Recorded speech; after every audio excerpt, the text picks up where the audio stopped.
in the far northeast of India, east of Bangladesh. Nagaland has 17 officially recognized tribes, and it's the Angami tribe who do the stone pulling. Indeed, they have a culture of megaliths. Massive stones are found in most Angami villages.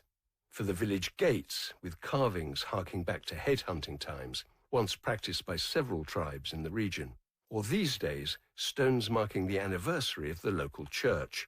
Headhunting had ceased by the mid-20th century with the spread of Christianity and a colonial government ban. Today, around 90% of the state's population is Christian. Although the stone-pulling ceremony is a speciality of the Angami, they've invited teams from 3 neighbouring tribes to help: the Sumi, Rengma, and Chakasang. Back in the old days, they would have been rivals, even enemies. In his announcement, however, the MC underlines the 4 tribes coming together to achieve a common aim. Nagaland's state motto is unity through diversity, and this stone-pulling ceremony, which takes place in a different Angami village each year, is surely a symbol of that. In today's Nagaland, at the end of the ropes, a massive rectangular stone. It's lashed onto a wooden platform with ropes, and the aim is to pull it down the road for about 1 kilometre. It's a method that's been used in various experiments to see how the stones for Stonehenge might have been moved 5,000 years ago, although no one here I speak to knows about Stonehenge, and the settlement here is much more recent. The Angami migrated here, probably from South China, at most 1,000 years ago, but the megalithic culture is still present, whereas for most Britons, it's now impossibly distant. Meadow, an Angami friend I'm with, says it's been going on since the time of the forefathers, which means hundreds of years. Reconstructions I've seen on video of attempting to move Stonehenge stones are all about the logistics, the rollers, the ropes, the platform for the stone. But what this ceremony makes me realize is that it's a whole community enterprise. Women with baskets on their backs are lining up with food and drink, and there's the chanting and the singing, creating a palpable sense of expectation. It's not just stone pulling, it's a larger-than-life ritual of stone pulling. Before it starts, there's a religious reading from the Bible, a speech from the Minister of Northeastern Development, and a blessing. And then we're off. The muscles of the rope pullers tense, a rhythmic grunting starts, and when the call of the Master of Ceremonies comes, they give it their all. Pull, pull, pull. The ropes stretch tauter and tauter. The grunting and the chanting gets louder and louder, but the stone isn't shifting. The MC calls a break, and then they go for it again. The rhythmic cries are even louder, but still no movement. Then, in what seems like a humiliating defeat, a JCB digger is brought in to help nudge the stone along. Meadow, who has himself participated in 2 stone-pulling ceremonies, shows me fabulous videos where they've needed no mechanical help. He says the feeling is indescribable. You are so tired, but the feeling of elation is so great that all the exhaustion disappears. Seeing this makes me realize that moving giant stones is about much more than the logistics. The mechanics are one thing, but it's the ritual, music, and ceremony that are needed to fire up a community to make something like this happen. Simon Broughton. I'm Pascal Harter. The producer was Polly Hope, and we'll be back with more of the real lives behind the global headlines next weekend here on the BBC World Service. That was the BBC program from our own correspondent. Good morning, Manitoba, and hello, Winnipeg. How's your weekend? Spend some time with Mom? I think a lot of people did, if you're lucky enough to still have your mom. Thanks, everybody, for being with us this morning. I'm Marcy Marcusa with our team here at Information Radio. The show is on until 8:37 a.m., and thanks for being here.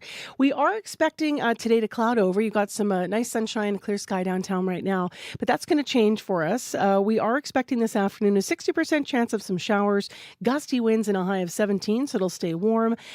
That's in Winnipeg. Over in Brandon, mix of sun and cloud. You also are looking for a risk of a thunderstorm this afternoon, high 19, strong winds. And up in Thompson, a little bit calmer, mainly sunny today, a high of 12 degrees with light wind. The show broadcasts all over Manitoba and into northwestern Ontario. And wherever you're listening from, we're grateful you're here. And let's say hello to the team. Directing Information Radio this morning, Mr. Corey Funk is back. He's going to be on the air covering your commute, I believe, as well. May McKillop is behind the controls today. Hi, May. May is teching the program today, sent by Corey. And there on the other side of Corey is Mr. Darren Marash, who is the producer of our YouTube stream. So say hello if you're watching there. 2 minutes to 6 o'clock. Heather Wells is live from our news center, and she's here with our developing headlines. Good morning. Good morning. Well, businesses on Portage Avenue say crime and open drug use is going up and deterring customers. Brendan Gali at the bar and restaurant Public Domain says they are seeing more overdoses and staff are administering naloxone about once a month.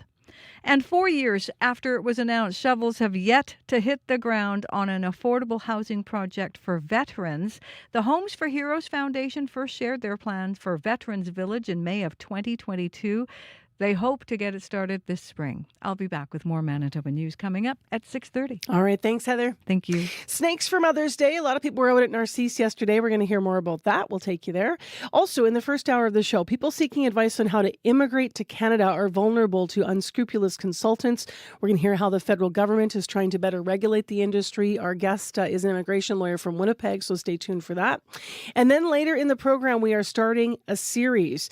It is all about youth unemployment. The rate in Canada, the highest it's been in 30 years, more than double the national average.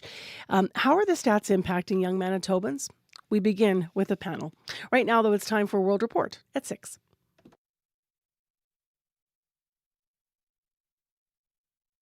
Today on Q. Peter Fernandez is about as well known and well loved as you can be as a stage actor in Canada. He's one of the greatest stage actors of our time. So why did he decide to take up directing? I mean, it's not a mystery, but his new play is a murder mystery. Who are we rooting for? Who is playing the game here? Q with Tom Power. This morning at 10:30 in Newfoundland. And on CBC Listen or wherever you get your podcasts. This is World Report. Good morning, I'm Martina Fitzgerald. The number of Hantavirus infections is rising. 2 more passengers from the cruise ship at the center of the outbreak are now testing positive. A plane carrying 17 Americans evacuated from the Canary Islands, landing in Omaha early this morning. At least one person on board is infected. That person is now in isolation at a quarantine facility in Nebraska.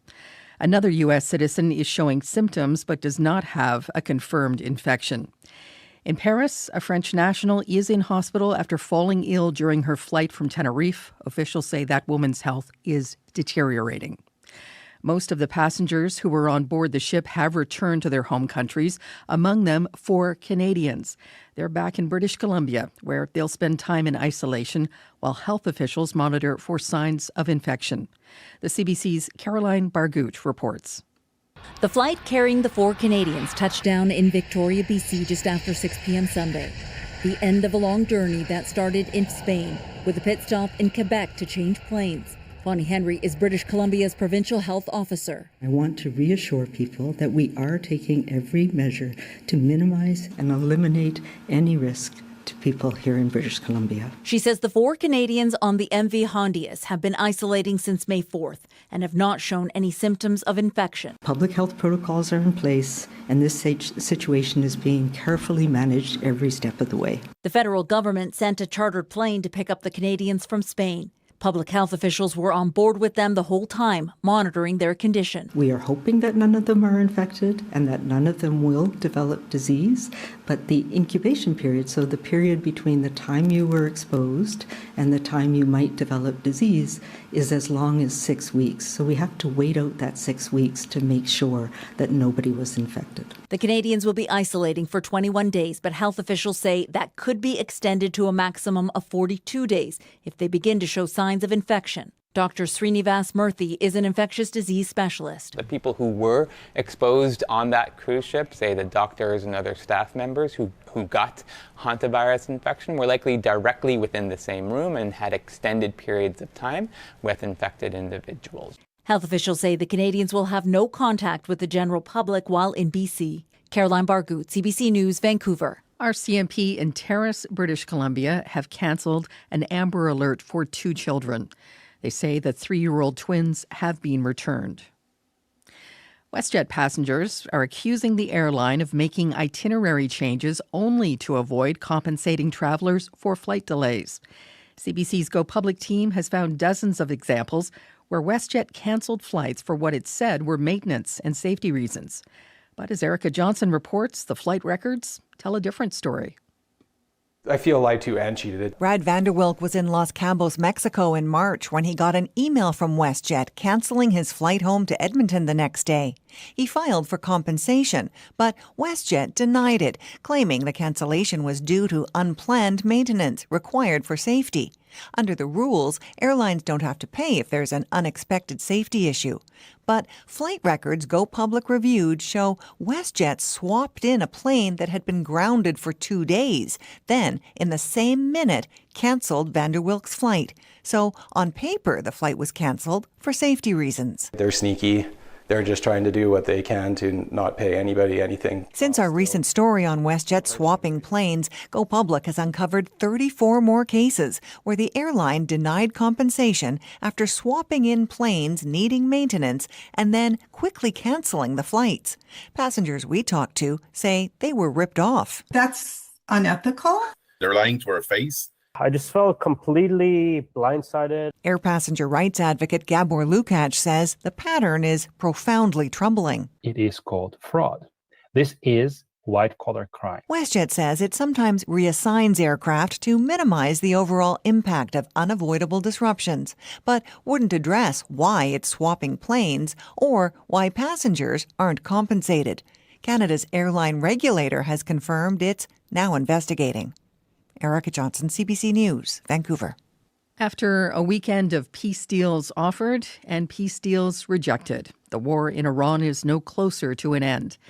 U.S. President Donald Trump is calling Iran's latest terms totally unacceptable. Israel's prime minister has taken to American airwaves to make the case for war. The CBC's Cameron McIntosh has more from Jerusalem. I think it accomplished a great deal. But Israel's prime minister insisting the war is going to plan. It's not over because there's still nuclear material.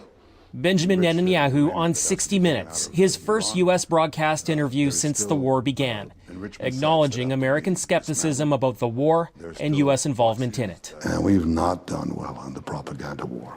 But he said Israel will not stop fighting until Iran either gives up its nuclear material or it's taken away. You go in and you take it out. He did not say how Israel or the U.S. would do that. You're going to ask me these questions. I'm going to dodge them because I'm not going to talk about our military possibilities, plans. That nuclear material also at the center of a U.S. offer over the weekend to begin talks to end the war.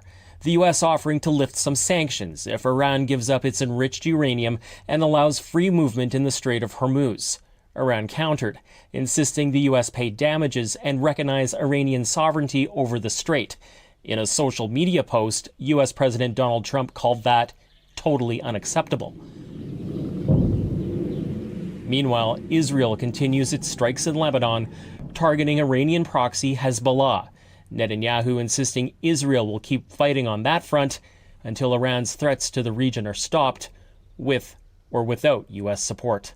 Cameron McIntosh, CBC News, Jerusalem. The European Union's foreign policy chief says more sanctions are coming for violent Israeli settlers in the occupied West Bank. Kyla Kallas says Hungary's new government has signaled it will no longer block the measures. I expect a political agreement on the sanctions of violent settlers. Hopefully we'll get there. And there are other proposals put forward by the member states. So let's see whether member states are willing to move there. The sanctions would affect individuals involved in violence against Palestinians in the occupied West Bank. It comes at a time of growing concern over rising settler violence. Some EU members are pushing to go further and sanction far-right Israeli cabinet ministers. Tomorrow is the deadline for Canadians to fill out the census. The survey is rolled out every 5 years to provide the government with a picture of communities and households across the country. As the CBC's Thomas Dagla reports, failing to complete the questionnaire could have consequences.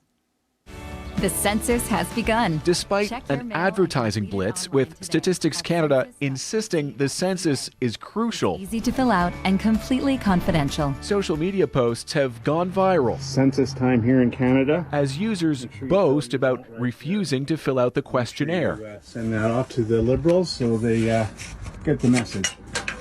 Households that don't complete the census face fines of up to $500. But StatsCan Assistant Chief Statistician Jeff Bowlby says first, we'll send text reminders, we'll send reminders by mail. Eventually we'll start calling or knocking on doors. It's incredibly important. Demographer Michael Hahn points out the data is used to determine essential services like hospitals and roads. Plus, this is the first census since the country emerged from COVID lockdowns. Here we are in 2026 trying to identify, what all those changes that took place during the pandemic, did they stick? Although tomorrow is considered Census Day, officials say Canadians won't face any consequence if they fill out the questionnaire in the coming weeks. Thomas Dagla, CBC News, Toronto. 3 Savile Row in central London is a famous part of Beatles music history. When I find myself in times of trouble, Mother Mary comes to me, speaking words of wisdom, let it be. It's where the Let It Be album was recorded, and in 1969, the Beatles gave their final public performance on the rooftop there. Now, the company started by the Fab Four is turning the building into a new 7-floor fan experience. Visitors will be able to access studios, the rooftop, and extensive Beatles archive. There is no opening date just yet, but Paul McCartney says he's already excited for people to see it. Let it be, let it be, let it be, let it be. That is the latest national and international news from World Report.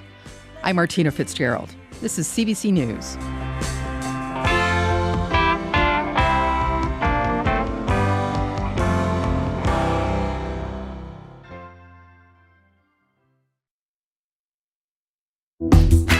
Such beautiful lyrics still, right? All these years later, music.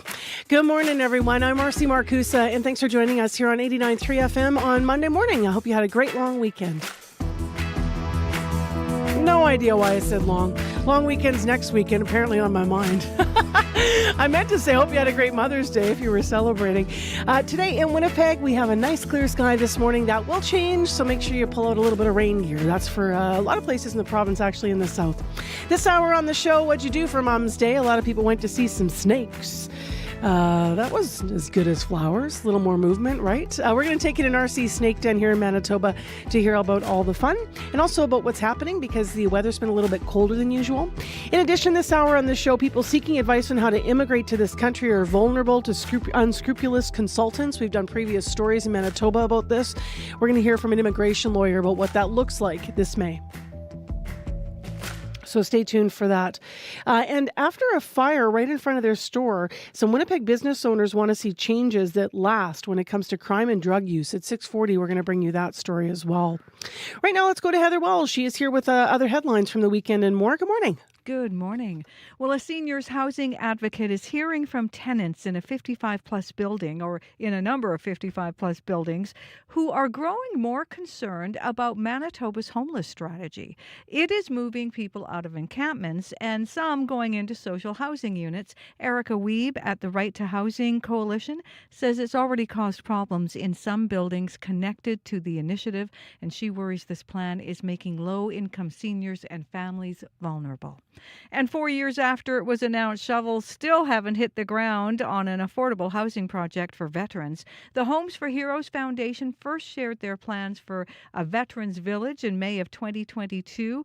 They hope to get things going this spring. We'll hear more in our next local news coming up at 6:30. Did you have a nice Mother's Day? I had a lovely Mother's Day. Yeah? Thank you. How were all the little boys running around you and all the grandkids? Yeah, it was great. It was great. You know what I was telling Corey earlier? One of my grandsons, the littlest one, sent me a Mother's Day card, made one, and it said, "Happy Mother's Day, Benika. I like your TV." Oh, that's so fantastic. It's nice I'm making an impression on him. Thanks for sharing that. Yeah. Love it. Thanks, Heather. Thank you. Heather's with us throughout the morning, of course, on the radio, not on her fancy TV. We'll have to find out all about it, though, apparently. Okay, let's get into the weather forecast here. Abby's off today, so I'm going to cover this. Sun and cloud today, as I mentioned, much of southern Manitoba going to get some showers. So cloudy this afternoon, 60% chance of late day showers, possible thunderstorm for Winnipeg, winds gusting from the south up to 60. Our high 17, though, and for the week, it's going to look more seasonal.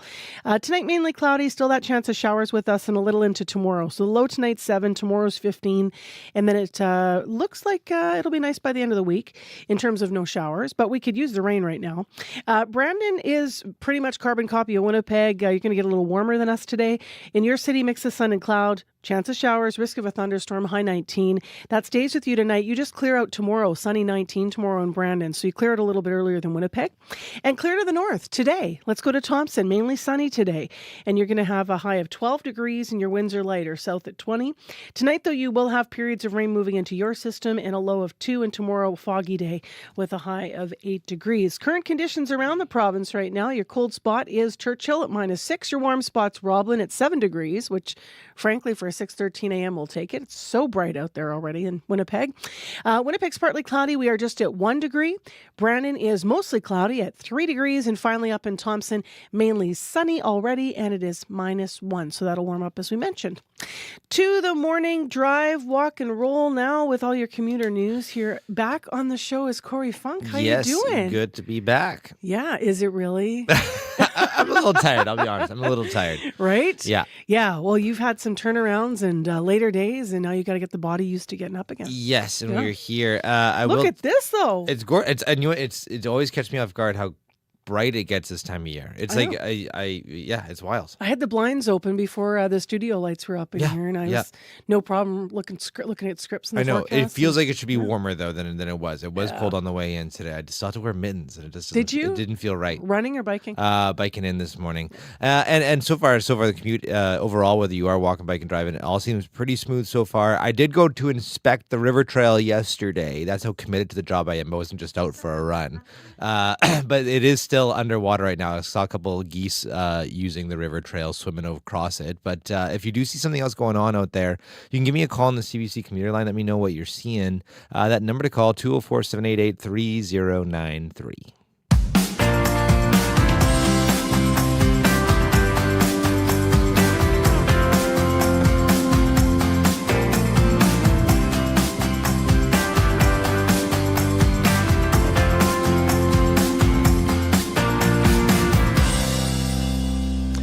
Well, let's get started with a little Manitoba Mother's Day. As spring flowers prepare to bloom, garter snakes are slithering out. Manitoba's largest snake pits welcomed quite the crowd for Mother's Day, actually.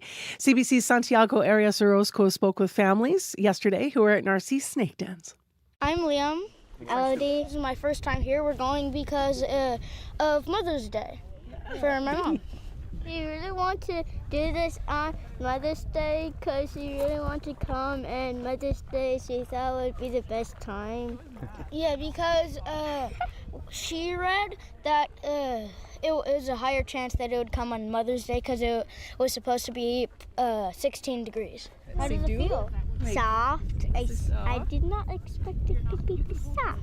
Oh, I know, it's really not how you expect. And they have like so much bounce. Like, look at that. They're like in the air. Yeah. I've never seen that snake get out his... Oh, wow, wait, that is so soft. It's like rubber.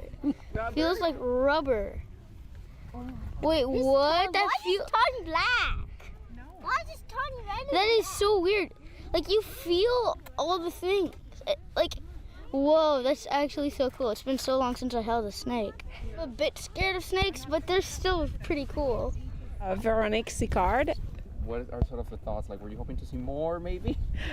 Yes, because like in one interview one time, like there was lots more, but I think because of the weather is colder today, that's why we're seeing less. But we're still very happy to see some of the snakes around, so that's great.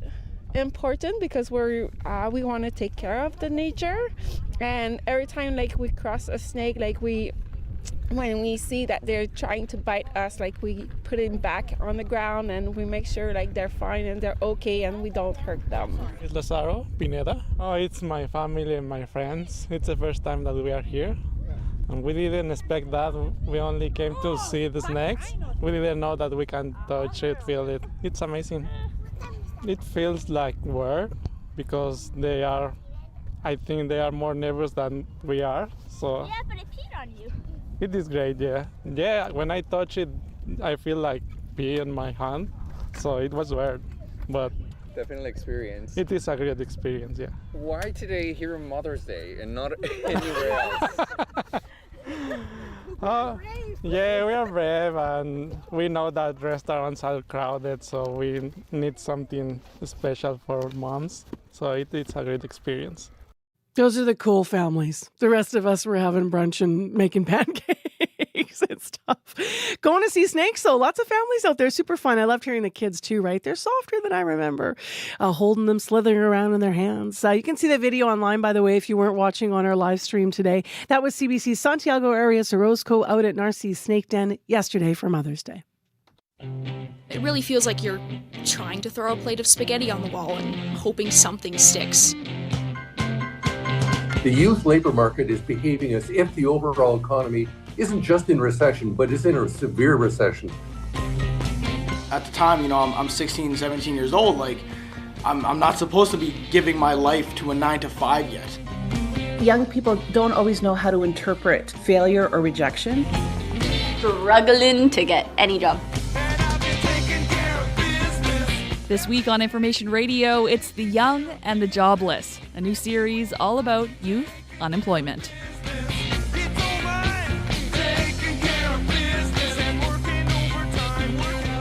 So we begin that series later this morning with a panel. Obviously, we're going to hear from some young people who've been struggling to get work and some who've been struggling to get hours and who've been struggling with stereotypes about why they are having challenges in the labor market. But as you heard, the stats back it up. We haven't had youth unemployment this low in 32 years in Canada. And Manitoba has really high rates as well when you look at us across the country. So we're going to dig into all of this week. And if you have a story to share, you can always reach out to the show. Well, next on the show, we have a little bit of music from Winnipeg's Field Guide. Now, in a post on social media, he said he didn't play every instrument on this song, which is what he's known for, but this is his debut playing drums. Here's Field Guide on CBC and To Be Lost.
Field Guide and To Be Lost.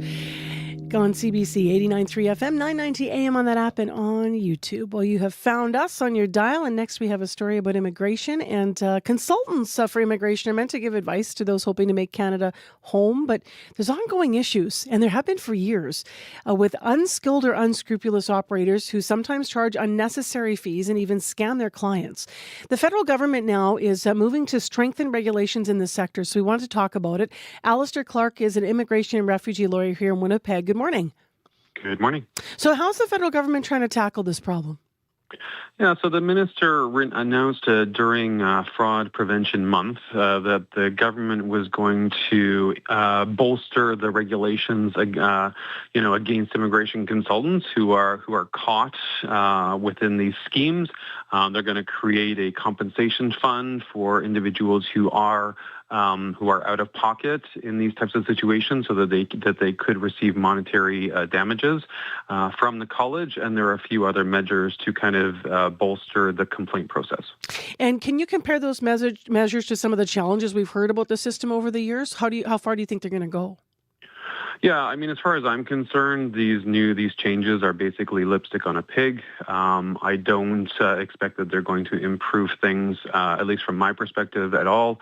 They don't protect the victims of these scams. They don't incentivize individuals to come forward if they know about the scams. They don't de-incentivize individuals who may benefit from these scams. So as far as I'm concerned, these regulations aren't going to do much. So take me into, Alistair, what an effective incentive might be. If one of your examples is they don't incentivize the victims to come forward, why in this particular, why would that be valuable in your view? Well, so I have been doing this for almost 20 years, and I meet victims of these scams or individuals who have paid consultants to partake in these scams about kind of once a week over the past 20 years-ish. So sometimes, it works out. And so a temporary foreign worker will, for example, pay $60,000 for a job at Tim Hortons, for example, and then based on that work permit, they will then gain Canadian work experience. They can apply for permanent resident status. And as far as, many of these situations, as far as they're concerned, they pay the $60,000 and it works out. In other cases where, let's say, they're not able to apply for permanent resident status, even though they're made promises by these unscrupulous consultants that they will get PR, permanent resident status, at the end of this scheme, and then they're frustrated and they say they paid all this money, and then they ask me, what can I do? How afraid are people once they get caught up in this to even talk about the problem? Obviously, once a week is more frequent than I thought you might hear about this. But tell me what people are like when they come forward to you.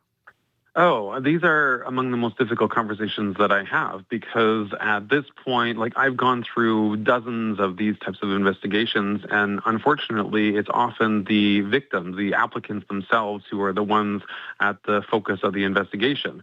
And I understand the Canadian government right now is taking kind of a caveat emptor type of approach, buyer beware.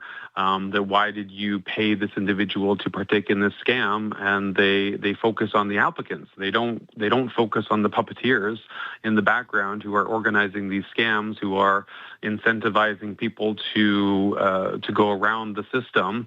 Instead, they focus on Section 40 misrepresentation, somebody who hires an unscrupulous actor to manage their application, and if they include, let's say, fraudulent documents within that application, the applicant is the one who is punished. And even if the applicant has no idea that those applications were included in their application, they're still punished. Have you had to send, is it right you sent recently, how often, I should ask, have you had to send people back, from here in Winnipeg, because of that?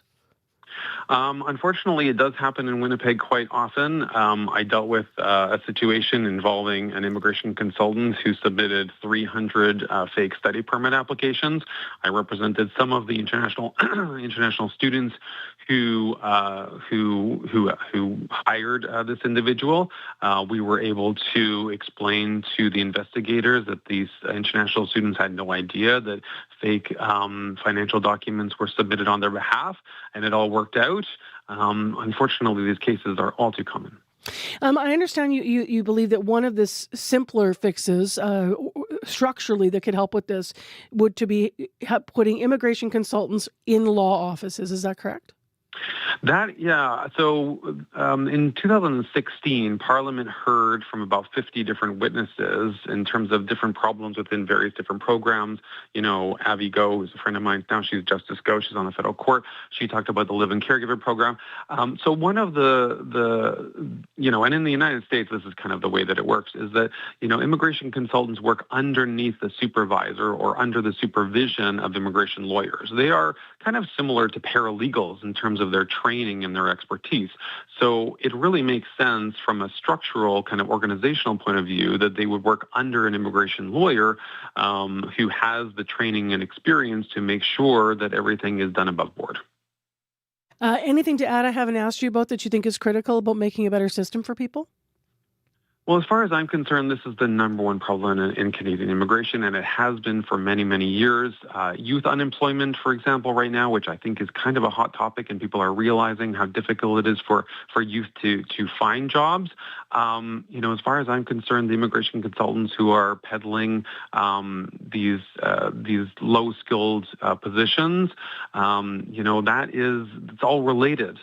The live-in caregiver program, which I love, bringing in the live-in caregivers into Canada. We need our caregivers.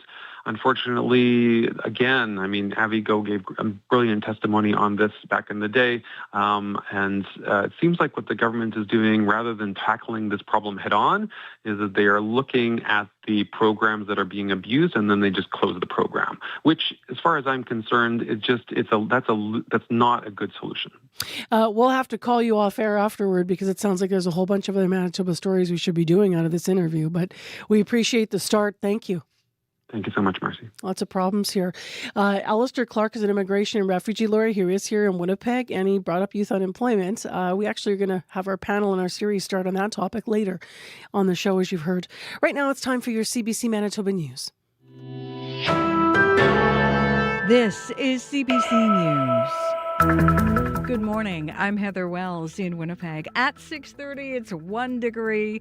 We're seeing some sun now, but clouds are about to move in, bringing with them a good chance of late-day showers, maybe even a thunderstorm. Getting quite windy today as well, but we will warm up to a high of 17.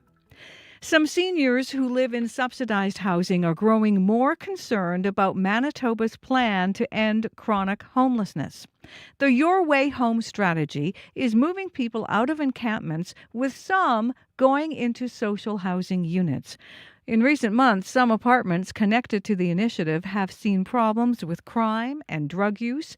65-year-old Moira Connolly lives in a Manitoba housing building with some units designated for people 55 and older. There are a lot of recovering people in here that are fine, but there still is a lot of drugs, and I don't like drugs, illegal drugs, and if you can't get help, they don't want the help. They're not ready to make the move. The provincial government says Connolly's building is not part of the initiative, but 368 other Manitoba housing units are being used. Housing Minister Bernadette Smith stands by the strategy but acknowledges it will take time to get people stabilized. A thrift store along Portage Avenue says it is dealing with an uptick in drug use and crime right at its doorstep. Earlier this month, someone set a fire outside just like New to You. They also recently had a window broken there. Susan Lockhart recently wrote to the mayor, Scott Gillingham, about the concerns and spoke to him by phone late last week. We care for the people around here, and they come in, we provide them clothes for free, we support them if they need it, and so it's sad to see more than anything. In a statement, a spokesperson says the mayor has raised concerns about open drug use with Winnipeg Police Chief Gene Bowers. The statement also says the mayor made it clear he would support efforts to target that activity. Well, a plane carrying 4 Canadians landed in Victoria last night. The 4 were passengers on that cruise ship where 3 people died after being infected with Hantavirus. The Canadians now are in isolation. And U.S. officials say 1 of 17 Americans from the cruise ship has tested positive for Hantavirus but has no symptoms. A second American is showing symptoms. Dr. Bonnie Henry is the BC Provincial Health Officer. She says the positive cases will help determine how infectious this outbreak might be. That will give us a better sense of the risk of the people who had been left on board the vessel until now. If any of them start to develop symptoms, which is possible because they were exposed up until a few days ago, that helps us do a more detailed risk assessment of the individuals that we'll be caring for here in BC. In France, a passenger from the cruise ship has also tested positive for Hantavirus, and the French health minister says that woman's health is deteriorating. Israeli Prime Minister Benjamin Netanyahu says the war in Iran is not over because there's still enriched uranium inside the country that could be used to make a nuclear weapon. During an interview on the CBS News program 60 Minutes last night, Netanyahu tells correspondent Major Garrett about the possibility of removing the uranium. You go in and you take it out. With what? Special forces from Israel? Special forces from the United States? Well, I'm not going to talk about military means, but what President Trump has said to me, I want to go in there. And I think it can be done physically. That's not the problem. If you have an agreement and you go in and you take it out, why not? That's the best way. What if there isn't an agreement? Can it be taken out by force? Well, you're going to ask me these questions. I'm going to dodge them. You can hear more national and international news coming up on World Report at 7. 4 years after it was announced, shovels have yet to hit the ground on an affordable housing project for veterans. The Homes for Heroes Foundation first shared their plans for the Veterans Village in May of 2022 and hopes to get finally things going this spring. The president, Brad Field, says economic uncertainties and bureaucratic delays have made it difficult to raise enough funds for the project. The community of Winnipeg's been, kind of wondering if this village was ever going to get built, and we're excited to say yes, it will get built. Field says they now have the funds to start construction and are targeting a grand opening this fall. Well, cool weather means garter snakes are taking their time heating things up. The reptile's mating season is behind schedule, staying at least one more week underground this year. Raylene Sawatsky-Dick is a snake interpreter at the Narcisse Dens in the Interlake. She says if the cooler weather drags on, there will be fewer snakes mating, and that could mean a smaller reptile population to control other species they prey on. They eat like leeches and bugs and probably baby birds and stuff like that. So yeah, there might be an impact on the ecology cycle, like the predator and prey numbers. Sawatsky-Dick says more studies are needed, but animals who feed off snakes may also have fewer of them to eat this summer. You can find more news updated throughout the day. All you have to do is head to cbc.ca/Manitoba. All right, Heather Walls, thank you. Thank you. It is time for our regional forecast, and I'm looking up at someone to do it, and I realized it's me. I'm here. Good thing. Let's get into what's going on. You're going to wake up and walk out and be like, what a bright, beautiful spring morning, and it certainly is. We are going to get a little bit of rain possible today. Mix of sun and cloud in Winnipeg. Let's do our regional forecast starting in this city. 60% chance of showers late this afternoon, risk of a thunderstorm, winds south 20 to 50, maybe even 60, and a high of 17. Cloudy tonight, chance of showers continues into tomorrow, slight chance of showers in the morning, still windy, high 15, and then it does take a little bit of a turn after that. On Wednesday, sunny and 21. Thursday, sunny, windy, and 24. We'll take it.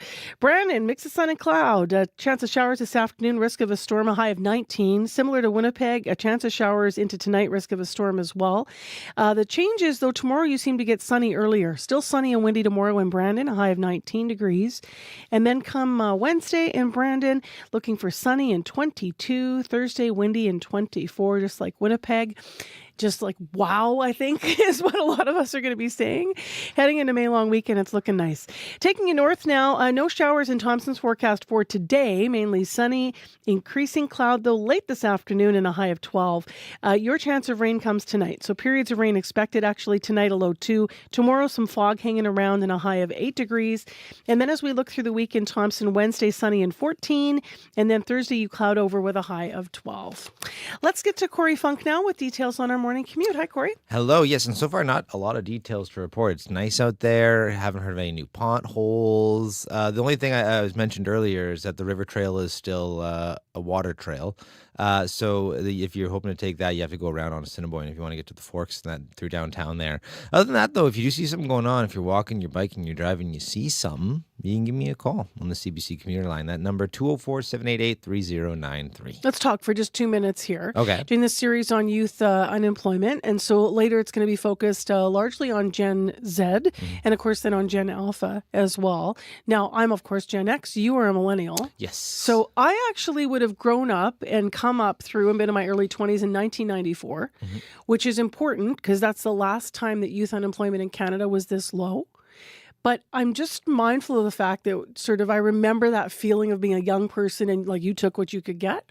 However, the generation was so much smaller that seemed to be fewer people somehow maybe competing. Like it was different. Also, we still had the in-person resumes. Like it was very different when we were searching. Did you feel that same pressure though at the time? I don't think so. Okay. I think even though the unemployment rate was high, it was there was still work. At least there was for me. Now other people might weigh in from my generation, but I'm just curious because now we go to millennial, which is you. What was it like when you were young trying to find work? Do you recall? For me, struggle, I remember I did a gap year after high school. And I found a job right away. Yep. But it was a classic case of like I knew someone who was like, "Hey, I'm hiring. Come on down." Right. But I didn't have to do the whole resume thing. But I have done that in the past before a couple of times, and it's been a tough go, even just for a little bit. Did eventually land a job, but it can be tough out there in the labor market for sure. The interesting thing for me is it seemed to me that back in the day, at least when I was growing up in Winnipeg here, the jobs that you would get, say if you were going to school or university and you just wanted to make some money and have some regular shifts, those were there for you. Right. Like if you wanted to work at in retail perhaps, or maybe at an entry level in a restaurant. And now we're going to hear later on our panel, I mean, it's any job. Yeah. There's a certain desperation that's built in for young people, and they feel like they're not being seen.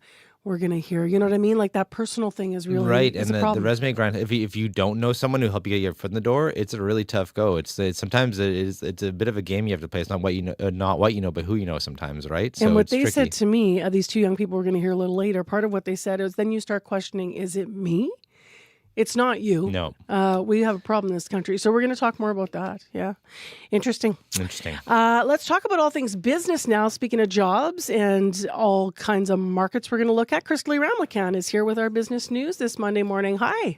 Hey, good morning, Marcy. I just wanted to add a little bit to what you guys were talking about there. And my first job was at Subway, being a sandwich artist. And I remember the excitement that I had when I got my first job. I was like, okay, I'm like 15 and a half, 16. I can finally get my own job, make my own money. And, maybe, other people might think, oh, that's just like an entry level job. But I was super excited. I'm like, I can't believe I went there, handed in my resume, got this job. So the fact that young people aren't being able to have that feeling as much anymore is, it's disappointing. It is. And it also is it stalls you. So part of the problem now is one of the people that we're going to hear from later also shared that she had a job at Dairy Queen kind of when she was a little younger. And now I think she's 19 now. But she said the problem is now her shifts keep getting cut because there's so many people in the labor market. Some employers are just hiring a whole bunch of people and covering what they need. So then the regular shifts she was getting aren't there. Like it's just completely a different landscape now. Yeah, that's a good point. Yeah. Let's talk about oil. Monday morning, where are we at? The price of oil once again higher? Yes, that's right. So oil prices are up following U.S. President Donald Trump's rejection of Tehran's response to the latest U.S. proposal on ending the war in Iran. So the war is set to be a part of the discussion when Trump meets China's leader later this week. And, Asia is bracing for a second wave of energy shocks from the war. So Asia's initial buffers are fraying. Governments leaned on stopgap fixes like burning through their energy reserves and bidding on spot market for oil and gas and ordering policies to, save power. But as talks remain stalled, those short-term solutions are eroding. And what began as a fuel crisis is now spreading across economies, driving up fertilizer costs and shipping rates. And millions of lower-income people are being squeezed even harder by rising costs and shrinking profit margins. Let's go to another story here. The federal government is handing hundreds of millions of dollars to Canada Post. What are the details here? Yes, so a cabinet order is giving the Crown Corporation up to $673 million to keep the mail service afloat. And the amount was carried over from the roughly $1 billion the government authorized in a funding top-up earlier this year. So it also follows last year's $1 billion cash injection, which failed to sustain the Postal Service past February of this year. And the organization notched an unprecedented loss of $1.57 billion last year, a 46% jump from the year before, and it has lost more than $5 billion between 2018 and last year.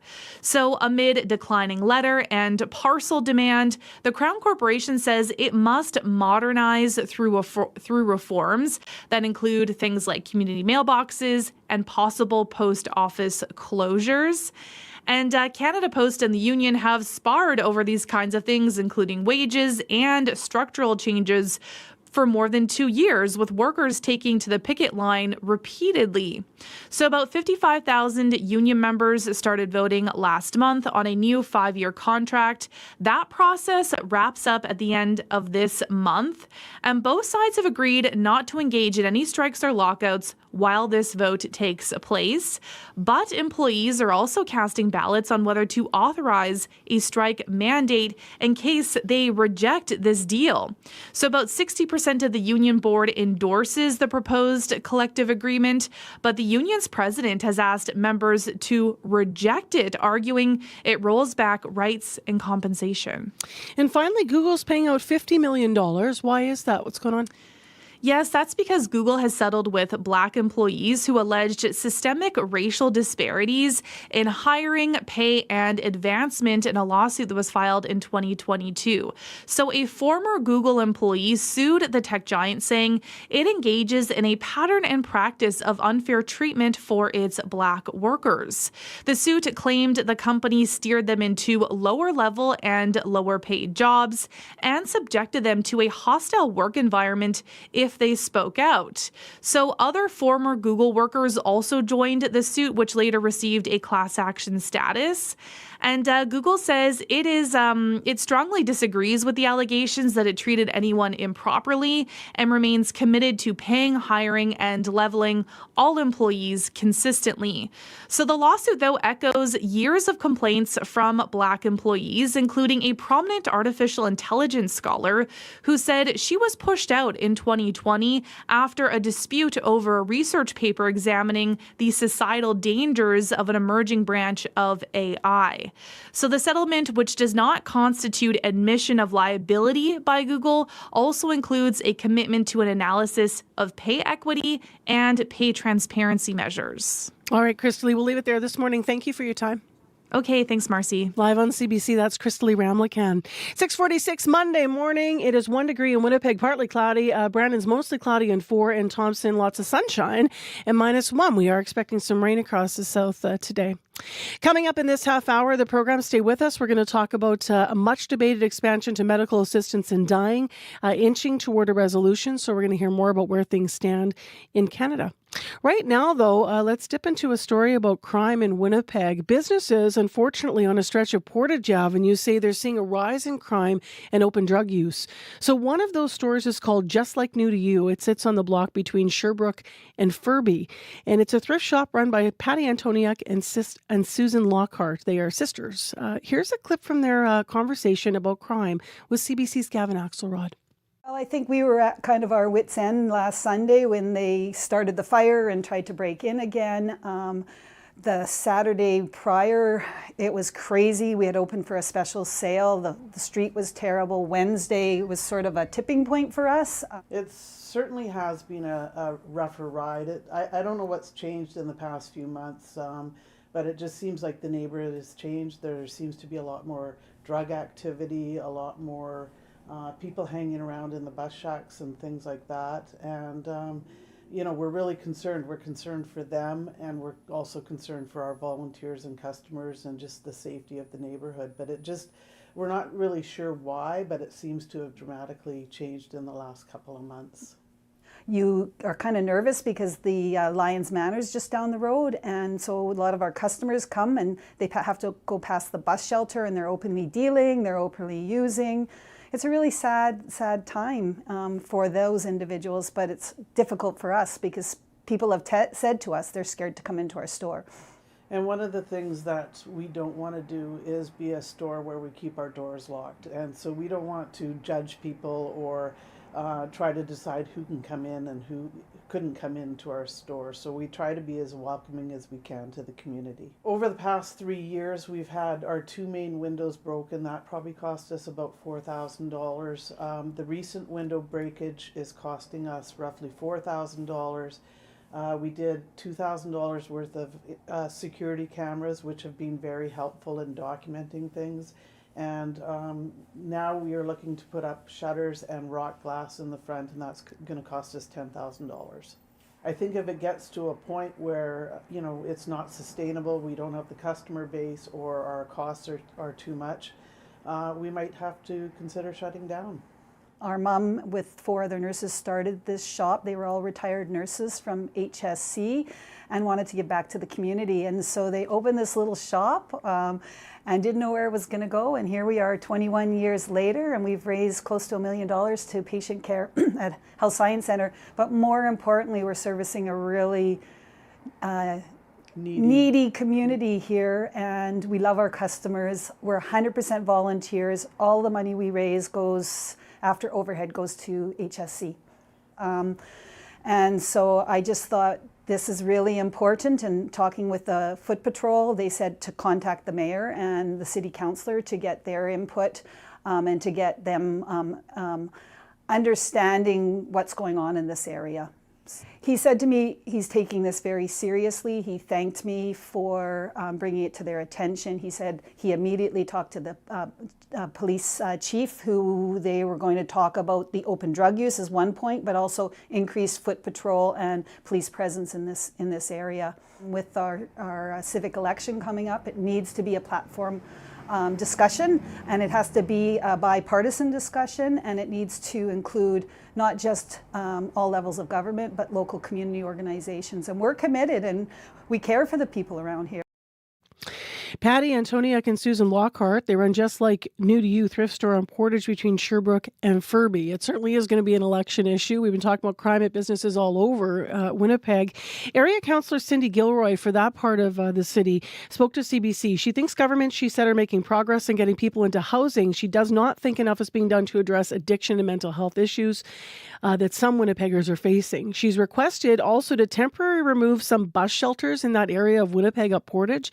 The province has stated their wraparound supports are provided as people are housed through the Your Way Home strategy. But as we know, there's been some criticisms about housing and those wraparound supports of late. So if you want to read CBC's reporting on this, or I highly recommend that you listen to our podcast, This is Manitoba. It was all about this last week, about housing, where people are going, supports, what's there and what is not. 9 minutes to 7 o'clock. What's there for us this morning is sunshine And there's a Manitoba site right out our studio, a person with a parka and a full toque walking in the sunshine. That's because it's still a little bit chilly, I guess, to start. We are still only at 1 degree. It's going to get a little better, and then it's going to get rainy this afternoon, potentially a high of 17. Well, next year, Canada's medical assistance in dying or MAID laws are scheduled to expand to include people whose only underlying condition is a mental illness. There's a big if attached to the timeline. A special parliamentary committee spent months listening to testimony to figure out if the country is ready for this step, and they wrapped their final hearing last week. They're putting together a report for the House of Commons. Andre Picard has been keeping tabs on the work for the Globe and Mail. Good morning. Good morning. So let's start with the people who are in favor of this expansion of MAID for mental illness solely. What are they arguing? Essentially, they're arguing that the courts have already decided on this, that the role of the committee is actually to figure out how to implement this, how to create guardrails, but that it has to go ahead because of legal rulings essentially saying we can't discriminate against people based on their disabilities, and that can be mental or physical. So they're saying it has to go ahead. We're ready clinically. There's guidelines that have been created. Otherwise, the public is supportive of this. The only place we seem to not be ready is politically, and they're saying that's not an excuse to deny people their rights. And what's the counter-argument from people who are pushing against MAID's expansion? Well, the counter-argument is that it's really impossible to determine if someone has an incurable mental illness, that in theory everything is treatable, that we should be careful not to allow people to die because they're in a state of depression and they could get better. It's about, their view is about protecting the vulnerable. Some people just don't believe in MAID generally, but most of this debate has been specifically about people with mental illness. And it is complex, but you have to find that proper balance of rights and protection of the vulnerable and giving people bodily autonomy. There's been criticism about the way that this committee, I understand, has been going about things. There's some criticism that the committee has a specific prejudice. Can you explain that to us? Yeah, there's this perception there that they have a preconceived outcome. In other words, that they're very staunchly, or that the majority of the members are staunchly opposed to this. There's a couple of reasons people are saying this. One is that the co-chairs have both spoken openly about being opposed to the expansion of MAID for people with mental disorders. So they've lost that, it's supposed to be a role as the chair to be neutral, but they've spoken out against. The way witnesses have been chosen, there have been 38 witnesses. 28 of them have been very clearly against the expansion of MAID, just a small number in speaking in favor. Only one patient has testified, and they were against. Other patients who said they want to speak about why the law should be expanded, they were denied. And then similarly, a number of psychiatrists have spoken against the expansion of the law, but the Canadian Psychiatric Association was not invited, and they actually have created these guidelines for how to do this. What is your sense of what we're going to see in this committee's final report then, given what you've said? Well, yeah, I think they've made it quite clear they're going to recommend that this be put on hold indefinitely, essentially that we create this limbo. There'll be no doubt a strong dissenting report because there are people very much in favor of expansion on the committee. And I think like everything MAID related, this is going to go back to the courts and it's going to be settled, unfortunately, with long legal debates, which have been going on for at least 30 years now. Mm-hmm. So, the politicians, I think, have always been quite behind the public on this one. The public favors expansion. They want to move into other areas like advanced requests for MAID, but the politicians have been very leery and to go there. Dragging. Yeah. All right, Andre, thank you very much for your analysis. Appreciate you. Thanks. Take care. You too. That's Andre Picard with us live. He's a health reporter and columnist for the Globe and Mail. And just an update, in March here, we interviewed on Information Radio Winnipegger Bobby Knowles about her decision to access MAID. She wanted to share her story because, as she put it, she doesn't think people should be so afraid of all of this. But it's her personal story and point of view. She was living with vascular dementia. She described it as being true to herself, being able to make this decision. She did die on April 23rd. It was her birthday. It was her wish. And a service to celebrate her life is actually happening locally this week. It's 4 minutes to 7 o'clock on 89.3 FM, 990 AM on the app and on YouTube. Still ahead We're going to take you to another city, downtown Brandon. They're getting a new restaurant, but not just that. They're getting a new boost for business downtown. A young family from Winnipeg will relocate there and bring with them a taste of South American cuisine. You know, I just fell in love with Brandon itself. It's such a beautiful, vibrant community. The people have been so warm to us when we've been there. There's been such a beautiful outreach, and I think it'd be such an amazing environment to have our family out there. So stay tuned. We'll have that update for you after 7 o'clock. It's a bit of a follow on a story we did when we started looking at Brandon when we were there live in March. Also in the next hour, an incredible story. He went from being in a wheelchair and not being able to speak to walking into our CBC studio for an interview. How he says a medical device changed his life. It is covered in BC, but not in Manitoba. So we're going to hear more about that story coming up. And how well do you know this province? In the spirit of celebrating Manitoba Day, which is coming up tomorrow, we went out to the street and gave Winnipeggers a bit of a pop quiz at the Forks. We're going to hear what your responses were coming up in the next hour as well. 3 minutes to 7 o'clock. Sunny morning to start here on Information Radio. Thanks for being with us on CBC. This is the morning show. I'm Marcy Marcusa. We are going to be partly cloudy later, and it's going to be a high of 17 degrees. We're expecting actually a chance of showers this afternoon, a thunderstorm possible for us. So that's what we're looking at. As I mentioned, 1 now. Brandon, mostly cloudy. 4 now. You're going to get showers later. Thompson, you'll stay sunny today. Right now, you're -1, and later you're going to head to 12 degrees. Your morning commute looking good. Call Corey if not, 788-3093. Right now, let's go to Heather Wells at 2 minutes to 7 for headlines. Good morning. Well, shovels have yet to hit the ground for Village for Veterans in Transcona. Homes for Heroes Foundation announced that project 4 years ago. An environmental issue and fundraising challenges slowed the project. However, the foundation now says they hope to start construction soon with an aim of opening this fall. And families who spent Mother's Day at the Narcisse snake dens in the Interlake may have been a little bit disappointed. The reptiles wait for warmer weather every spring to emerge from hibernation, and usually peak viewing time is right about now.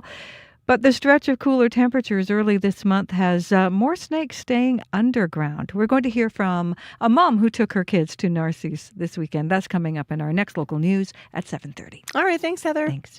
World Report, as I mentioned, is next. That's the latest in national and international news here on CBC. So it's 1 minute to 7. Please stay with us. And then more local programming after 7.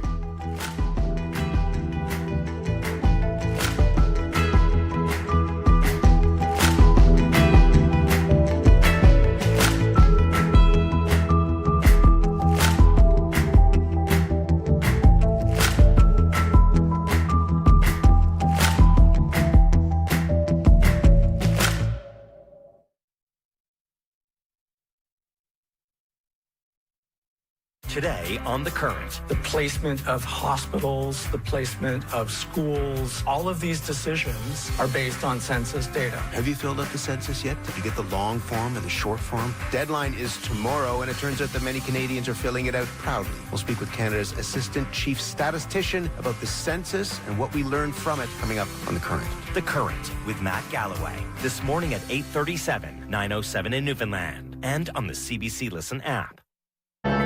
This is World Report. Good morning, I'm Martina Fitzgerald. The number of hantavirus infections is climbing.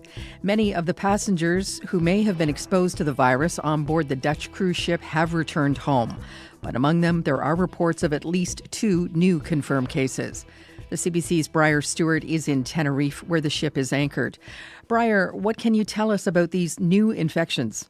One is a French passenger. Her symptoms started to appear on the repatriation flight yesterday. Officials do say that her condition is now deteriorating. There is also an American passenger. He had what health officials described as a mild positive test. But in addition to that, there's also another American passenger who hasn't tested positive, but he has mild symptoms. And all of the passengers, of course, and crew that were on that boat are going to have to go through a period of quarantine. And the World Health Organization is recommending 42 days from the last known exposure. And that would mean 42 days from yesterday, because that's when the passengers were all last together. And Briar, what are health officials in Tenerife doing now? They're working on kind of the final stages of this operation. So the ship is still a few hundred meters offshore. It was refueled. It's being restocked now. And then later today, you're going to see those last passengers and some members of the crew be evacuated from the boat. The captain of the boat, Jan Dobrogovsky, he put out a pretty heartfelt video message just kind of praising the passengers and the crew for their unity and their courage through all of this. Here's some of his message. We've all been a part of this voyage, and I wish nothing more to everybody, guests and crew alike, to be able to go home safely and in good health. And as a reminder, 3 people have died of this virus, and the German national who died earlier this month, her body is still on the vessel, and it will be taken back to the Netherlands as well. Briar, thanks for this. You're welcome. That is the CBC's Briar Stewart in Tenerife. The 4 Canadians who were on board the ship are now back in Canada and isolating for 3 weeks in British Columbia. Provincial health officials say no one is showing signs of infection. Their quarantine period could be extended if they develop symptoms. WestJet passengers are accusing the airline of making itinerary changes only to avoid compensating travelers for flight delays. CBC's Go Public team has found dozens of examples where WestJet canceled flights for what it said were maintenance and safety reasons. But as Erica Johnson reports, the flight records tell a different story. I feel lied to and cheated. Brad Vanderwilk was in Los Cabos, Mexico in March when he got an email from WestJet canceling his flight home to Edmonton the next day. He filed for compensation, but WestJet denied it, claiming the cancellation was due to unplanned maintenance required for safety. Under the rules, airlines don't have to pay if there's an unexpected safety issue. But flight records Go Public reviewed show WestJet swapped in a plane that had been grounded for 2 days, then, in the same minute, canceled Vanderwilk's flight. So, on paper, the flight was canceled for safety reasons. They're sneaky. They're just trying to do what they can to not pay anybody anything. Since our recent story on WestJet swapping planes, Go Public has uncovered 34 more cases where the airline denied compensation after swapping in planes needing maintenance and then quickly canceling the flights. Passengers we talked to say they were ripped off. That's unethical. They're lying to our face. I just felt completely blindsided. Air passenger rights advocate Gabor Lukács says the pattern is profoundly troubling. It is called fraud. This is white-collar crime. WestJet says it sometimes reassigns aircraft to minimize the overall impact of unavoidable disruptions, but wouldn't address why it's swapping planes or why passengers aren't compensated. Canada's airline regulator has confirmed it's now investigating. Erica Johnson, CBC News, Vancouver. British Prime Minister Keir Starmer is refusing to step down, but the calls to resign are growing, including from within his own Labour Party, as it faces growing criticism around the cost of living. As the CBC's Crystal Gamansing reports, local elections last week dealt the party a devastating blow. We're battling Reform and the Greens. At a deeper level, we're battling the despair on which they prey. Labour Party leader Keir Starmer telling his doubters and supporters the Labour Party must stick together for Britain's sake, but acknowledges the party has had issues. I take responsibility for navigating us through a world that is more dangerous than at any time in my life. And I take responsibility for not walking away. Dozens of MPs were calling for Starmer to set a timeline for a party leadership contest after last week's local elections. Labour lost nearly 1,500 council seats, not to mention political control in Wales, something it had maintained for 100 years. Navendu Mishra is one of those MPs. People feel that the mistakes that we've made in the past few months, they're not able to overlook them anymore. MP Catherine West is threatening to launch a challenge of her party leader. 80 MPs would need to support West in order to trigger a leadership contest. I know that people are frustrated by the state of Britain, frustrated by politics, and some people frustrated with me. Starmer says Brexit made people poor. To improve the economy, he'll move the UK closer to Europe. It's unclear if that, along with calling out threats on the right and the left, will be enough to end the threats from his own bench. Crystal Gamansing, CBC News, London. Across Canada, spring seeding is in full swing. This year, farmers are paying even more to get crops in the ground, with higher prices for fuel and fertilizer. But the bigger concern may be what's ahead. Ina Sidhu has that story. Spring seeding is underway at the Newman family farm, a short drive south of Calgary.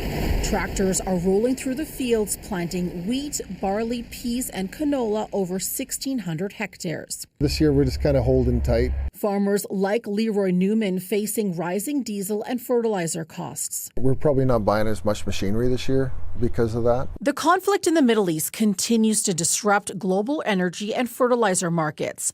Farm Credit Canada chief economist Craig Johnston says the plant crops for a few million hectares could still change this year and likely next. This is going to affect not just fertilizer prices right now, but also I think the conversation's heading towards, is this becoming a 2027 problem as well? Most producers buy fertilizer months in advance. Many in the industry say farmers may move away from fertilizer-heavy crops like canola or corn and plant more peas or lentils instead. Seed grower Greg Stamp says he's already having to speculate. We're really guessing a year out ahead of the market on what we need to grow to sell to our customers.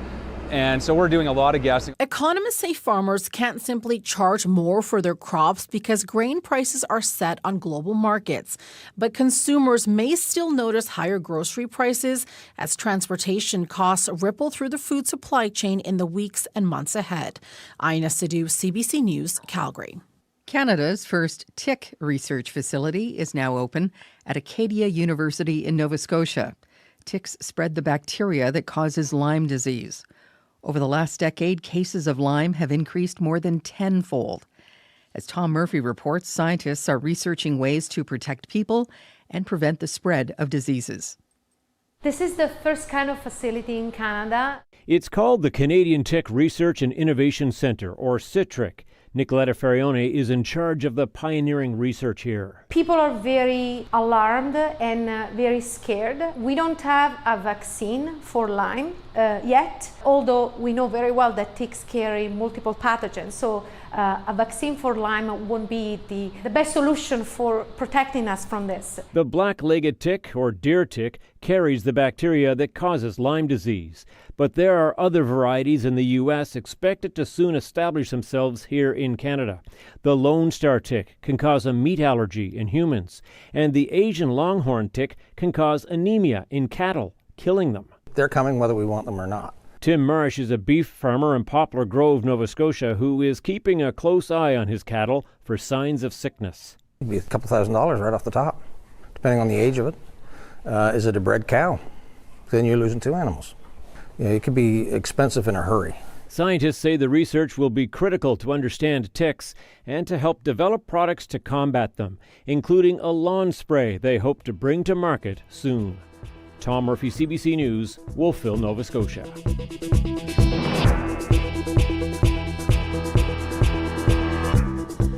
That is the latest national and international news from World Report. I'm Martina Fitzgerald. This is CBC News.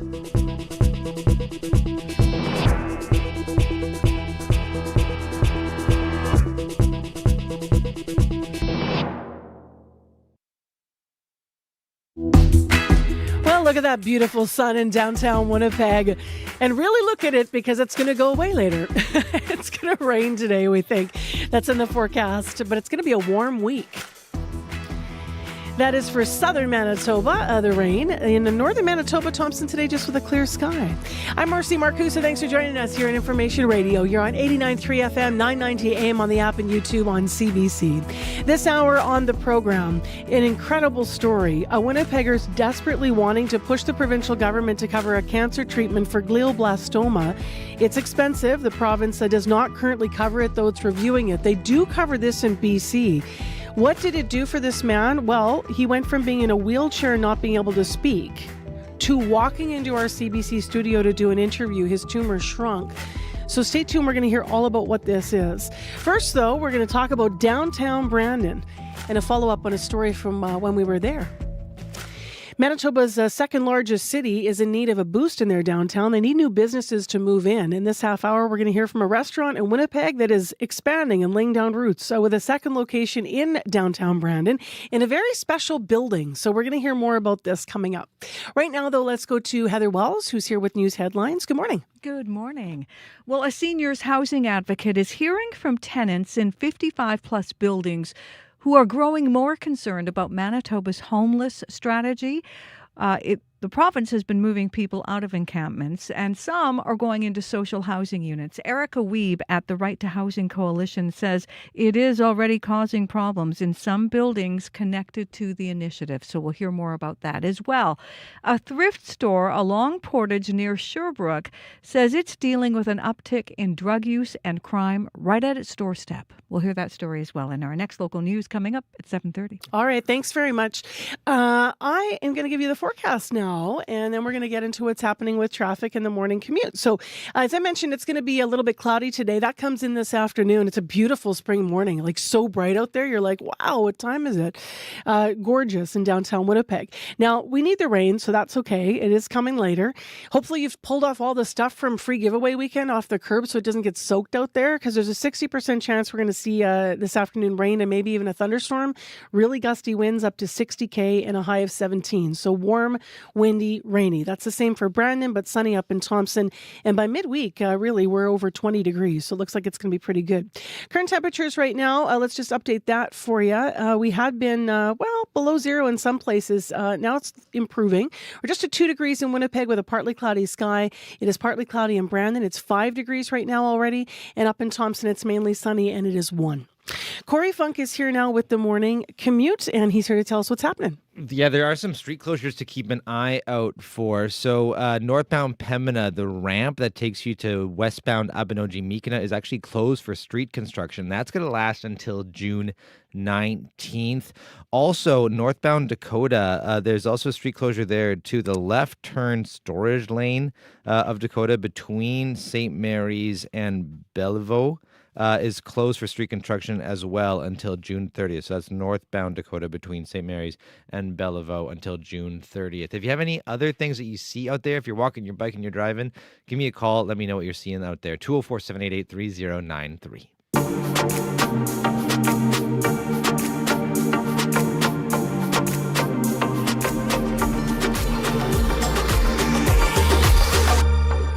Well, we were in Brandon recently, last month, in fact, for a couple of live shows, and we were just exploring how Manitoba's second largest city is doing. One of the things we heard was how the downtown core is struggling. The biz there, though, really active and working hard on revitalizing that part of the city, and they've had some success. But today, we have some more great news about that. Hermano's restaurant is known in Winnipeg for bringing the taste of South America to its patrons, but now the family-based restaurant is expanding. They're going to be taking up residence in downtown Brandon at the historic Brandon Firehouse, which is very cool. And when we were in Brandon, we heard very important because it's been sitting empty for some time. Now, this plan includes opening the second restaurant, but also a cigar lounge and a comedy club. So Noel Bernier is the co-founder of Hermano's and is in studio. Hey, Noel, how you doing? Good morning, Marcy. How are you? I'm good. Nice to see you. His son, Riley Bernier, is here as well. Hi, Riley. Hi. You're not just going to help with this second expansion of the restaurant. You're moving to Brandon. Yeah, I'm moving out there with my family. We're excited to become a part of the community. I'm going to be operating as the executive chef at the restaurant there. And we're just excited about the project. It's a big opportunity and it's going to be lots of fun. How are you feeling about moving to Brandon? I mean, a different city.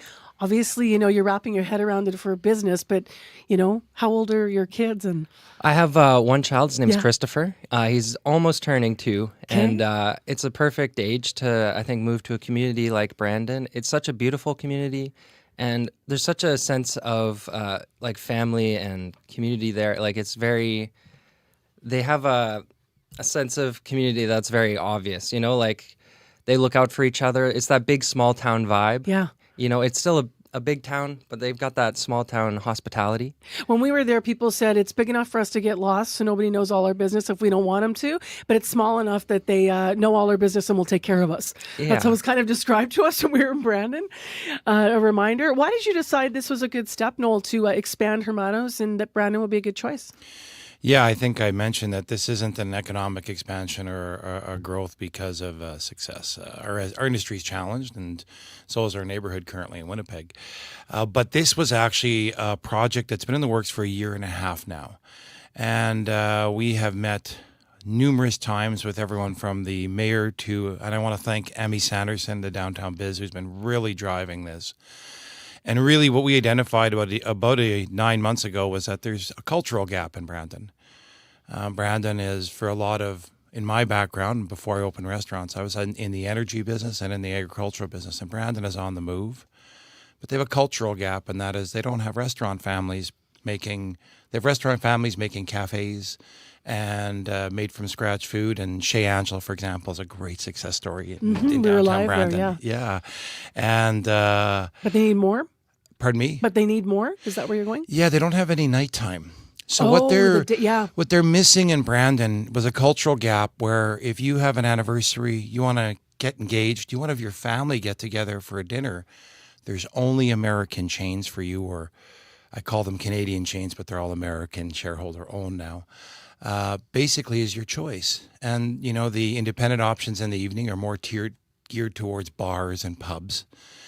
And what they were missing was a place to get dressed up nice on a Saturday night, to have date night, and to have our commitment to arts and that experience be brought to the fire hall. And so over the last year, there was a tremendous amount of work, and we identified the gap, but we had a problem, and that is we're in a human business.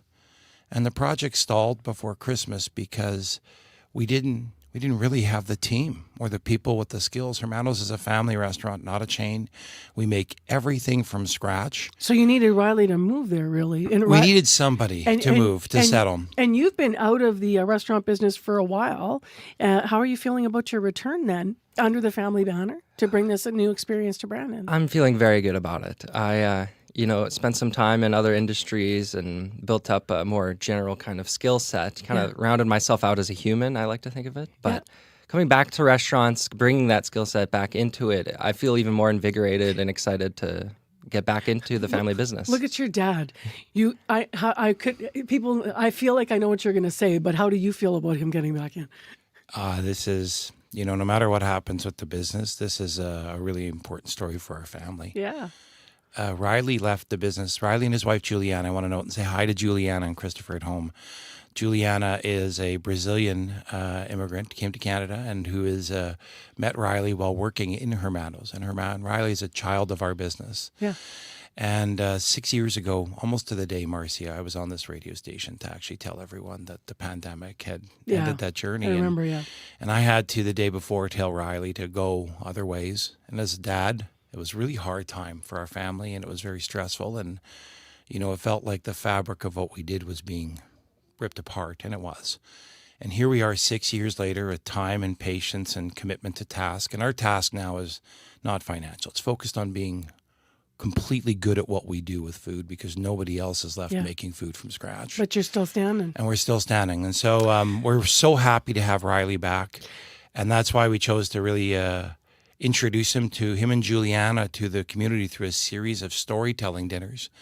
Oh, and wonderful. So we've launched, and tickets are available now, but the first events we're going to host are going to be 6-course paired dinners at a great value. Riley can tell you but they're about Riley and Juliana and myself, along with Najara Barros, who is the co-founder at Hermanos. When are you opening in Brandon? July the 5th is our tentative opening date. And essentially, we want Riley and Juliana to tell this wonderful story of how they came back to the restaurant business and all of our South American family and connections and influence. Because Riley and I are here, but Hermanos is a pan-Latino experience with a lot of Latin American people in the background. So, Riley, you have to tell us about the Cigar Lounge and the Comedy Club and, this old historic fire hall building. Tell us a little bit about the fabric of this. The building itself. And first off, I want to thank Phil and his partner for how well they've been to us through the process. Every step of the way, they've been great. And local support, Yeah, the building is incredible. It's historic. It's beautiful. The main floor for the restaurant is just a beautiful open room with big doors. It's just so inviting. An old firehouse, right? Yeah. And above that, there's the hay loft, which is such a kind of romantic vibe, this ideal of these firefighters hanging out, smoking cigars, playing, gambling, speaking about their trials and tribulations. It's such a romantic ideal. If the walls could talk. Yeah, I should interrupt. We did some research on the building's history, and everything we're doing is connected to the Firefighters Association. We want to give them a shout out. All the opening events we plan on making a large donation to them with Cisco Foods on their gala ball. Love it. But the history of the cigar room in particular. So that's where it came from came from the fact that over the old history of the firefighters, we were told, and we don't want to besmirch anyone, that back in the day, the guys used to sneak up into the hayloft to have their, when they weren't allowed to do bad things, like have a cigarette and play poker. And so that picture you're drawing is true. We're going to continue the history of the fire hall with the history of the fire hall. A lot of pressure, though, because I know that when we were in Brandon, I mentioned that this fire hall is kind of a pinnacle of their downtown. And they were like, if only someone could get in the fire hall, and then. And they have some other great businesses just starting. And there's also 2 prior restaurants that closed down at that location. So how are you feeling about the pressure? And is that why the business plan is a little bit bigger than, I mentioned Cigar Lounge, Comedy Club. Is that sort of part of why you've made it bigger? Well, I think at the end of the day, you can only achieve what you set out. And we have always had at least some ambition. My father for sure, undeniably, but I as well have ambition. And I have ambition for this restaurant, we believe it can be really something special. And in order to get to something special, you have to set your sights on it. We're not coming out to Brandon to make a fool of this. We're doing it to do it the right way, and that's what we want. The only way you get there is by putting your full effort in. Well, you're going to have to get used to calling yourself a Brandonite. Yeah. And looking forward to everything. Do you guys have a special website for this? Or if people want more information, is a Facebook page or go to Hermano's site or where? Yeah, Hermano's site is a great place to go for checking dates for our events and buying tickets. It's all available up online now. But you can also check out our social medias as well. We have TikTok, we have Instagram, we have a Facebook page as well. Very cool. So we have some more cultural export. We talked about the cigar room, but we have a surprise announcement on the Comedy Club as well. That's more cultural export. Can you tell us now? Yes, we can. Okay, go. Do it. And so I love surprise announcements. We're going to do a little bit of reveal that we're going to be stealing a bit of culture out of the city of Winnipeg as well, and that the former Lucy's Comedy Club that was operating in the Ashdown Market that closed some months ago. You can dig it up, you guys. I think. Yeah, we did stories on it. Yeah. So we are in early talks with having Lucy's relocate to the fire hall basement as a Lucy's Comedy Club so that they can use. Right now, they had a pool of comedians and people lined up, and there's not as much opportunity here, but there is a demand in Brandon for this type of weekend entertainment. So we're going to give Lucy's a home in Brandon so that they can continue doing what they do and creating opportunities for Winnipeg comics who want to drive out and, take the art from to Brandon. As part of all these changes too, Lucy's moving out there. And on May the 30th, actually, will be the last day for Hermano's Bannatyne. We're closing it permanently on May the 30th. Are you? I keep saying, okay. So there's 2 locations, and part of what happened with this restructuring, because it is a family restructuring, I want to spend more time with my grandson and help Riley be successful in Brandon. And so you'll be done in Winnipeg? No, we're not. We're 100% closed in Bannatyne. We encourage people, if you like that location, to come out and book in the last 3 weeks we're there. My wife, Michelle, in the next couple of days, we eloped a couple of weeks ago, and Michelle's a childhood friend of mine. And I think she said, there's no way I'm going to Brandon for Hermano's steak a couple of months ago. So she has been working on a relocation in the East Exchange, and she's going to have an incredibly exciting new location to announce at the end of this week. Okay. But that's a different story than Riley's story because it involves the arts community. All the way around. We're leaving it today as Riley's story, but May 30th is the last day at Hermano's Steakhouse on Bannatyne. So if you want to make a memory dinner there, book now and come on down.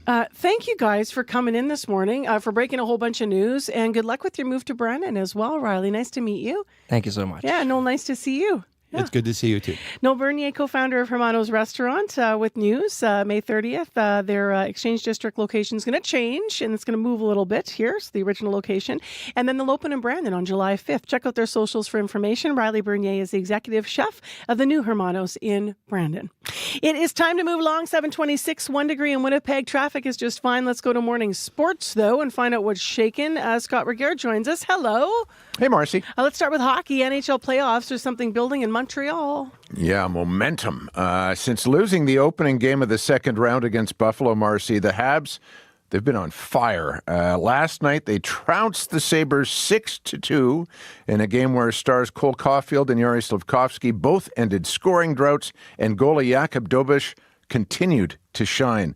After making 26 saves, the young Czech keeper was interviewed on the ice, but when he tried to answer the reporters' questions, the Bell Center crowd interjected.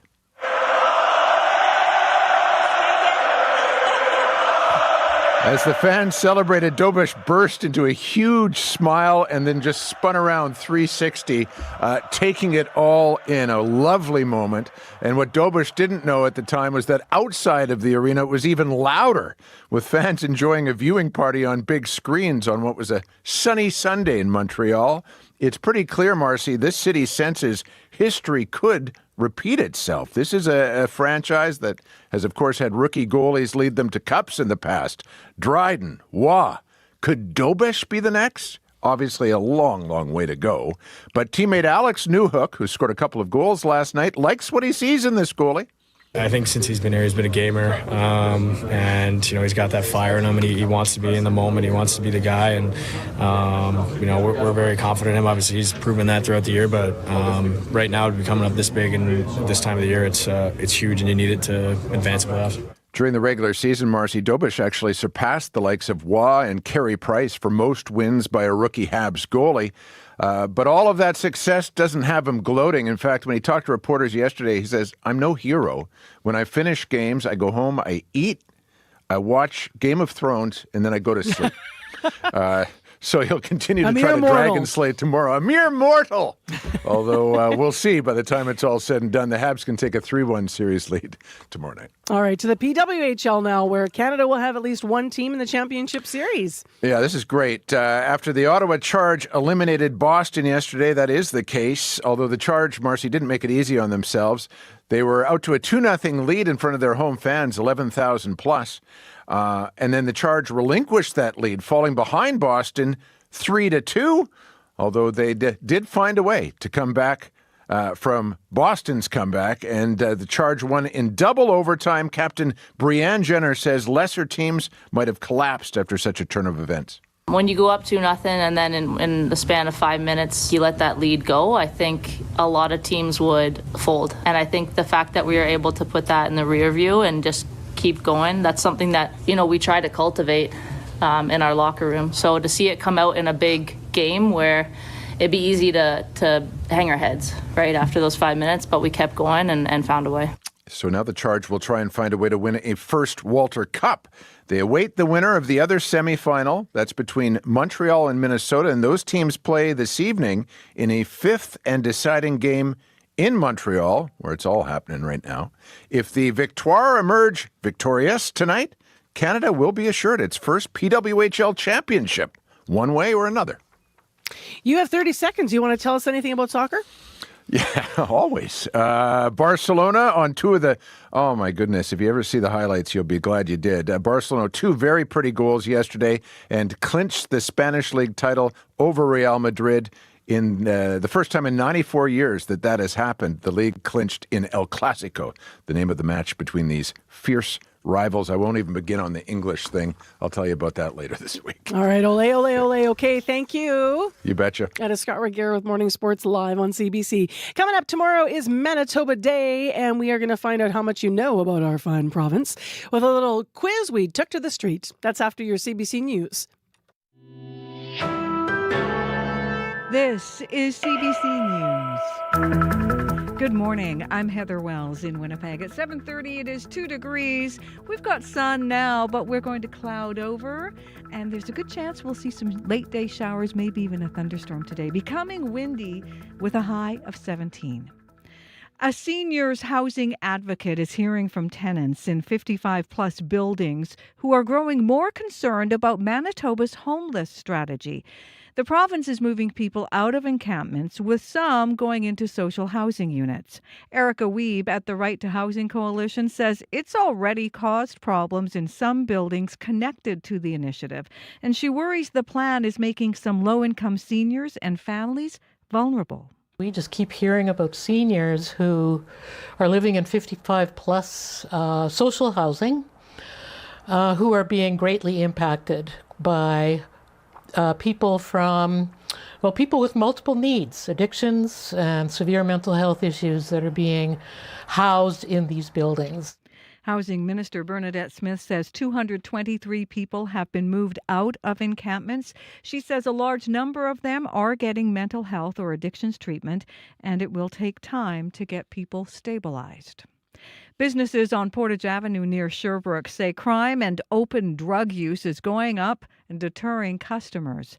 Brendan Galley at the bar and restaurant Public Domain says they're seeing more overdoses and staff are administering naloxone about once a month. He says the area needs better long-term solutions. We do want to be in good relations, but it's gotten to a point where it surpasses the resources that we can provide even to the community.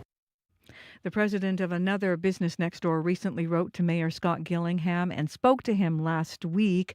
A statement for the mayor says he has spoken to the police chief. Well, a plane carrying 4 Canadians landed in Victoria last night. The 4 were passengers on that cruise ship where 3 people died after being infected with Hantavirus. The Canadians now are in isolation. And U.S. officials say one of the 17 Americans from the cruise ship has tested positive for Hantavirus but has no symptoms. A second American is showing symptoms.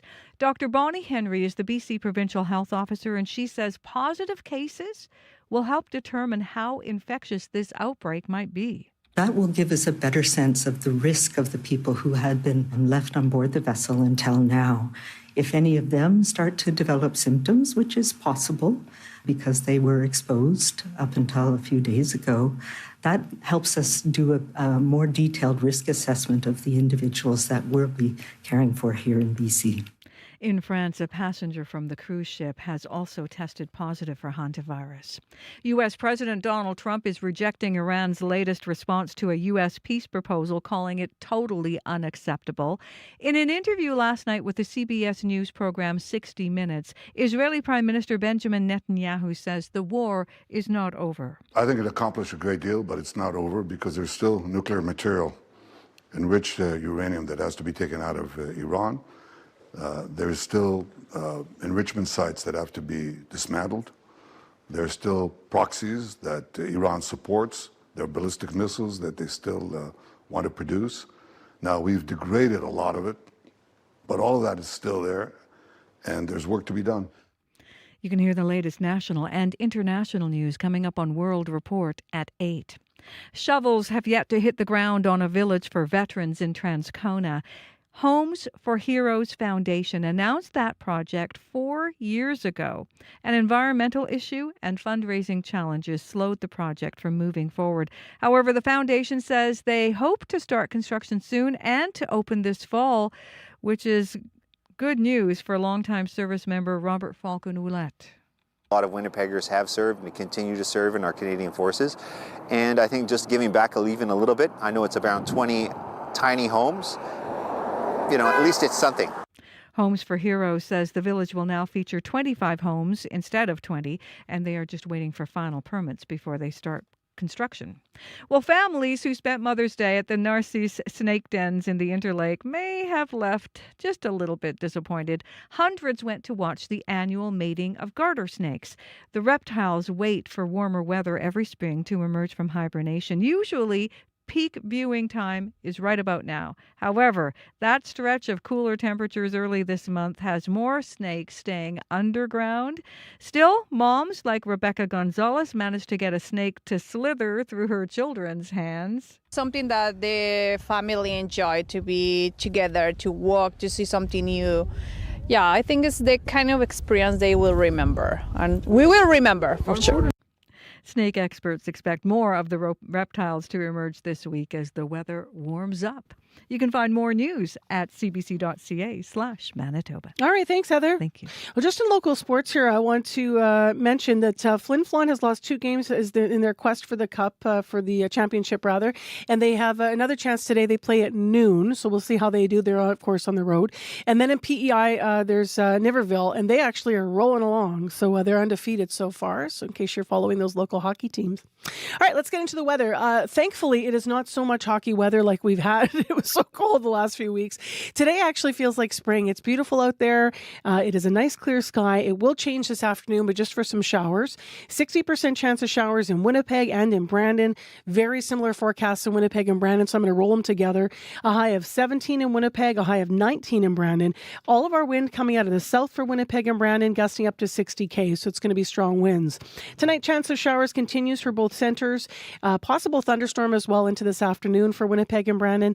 And then tomorrow, Winnipeg still wakes up with a chance of showers and a high 15. Brandon, you should be in a different position. Tomorrow, you are expecting a sunny day and a high of 19, so it's going to move out quicker. And then finally in Thompson, today, different forecast entirely. Sunshine for you, a high of 12. Cloudy, though, tonight is when the rain comes, and then a low 2. Tomorrow, some fog and a high of 8 degrees on the backside of that wet system. Corey Funk is in with our morning commute deets. 2 road closures to keep an eye out for that could throw you off. They're expected to last for a little while here. Northbound Pembina to westbound Abinogi-Mikina, that ramp that takes you there is closed for street construction until June 19th. So you're going to want to find an alternative route for that. Also, northbound Dakota Street, the left turn storage lane of Dakota Street between St. Mary's and Bellevue is closed for street construction as well until June 30th. Those are the 2 biggest issues that I'm aware of now. But if you see something else going on out there, give me a call on the CBC commuter line. That number 204-788-3093. Thanks, Corey. Thank you. Well, tomorrow we're going to party like we're 156 because that's how old Manitoba's going to be. Tomorrow is Manitoba Day, and to get ahead of it and to celebrate, we sent CBC's Jim Agapito out with a quiz. He hit the forks to see how much you know about our province. Hi, my name is Giselle Oakley. My name is Holly Bernard. Zegel P. Franco Reyes. Una Margaret Pamatman. Libby Broder. Aaron Broder. Chris Riedel. I'm asking people questions about Manitoba, so do you mind playing this game with me? Sure. First question, what is Manitoba's official flower? I don't know. The official flower?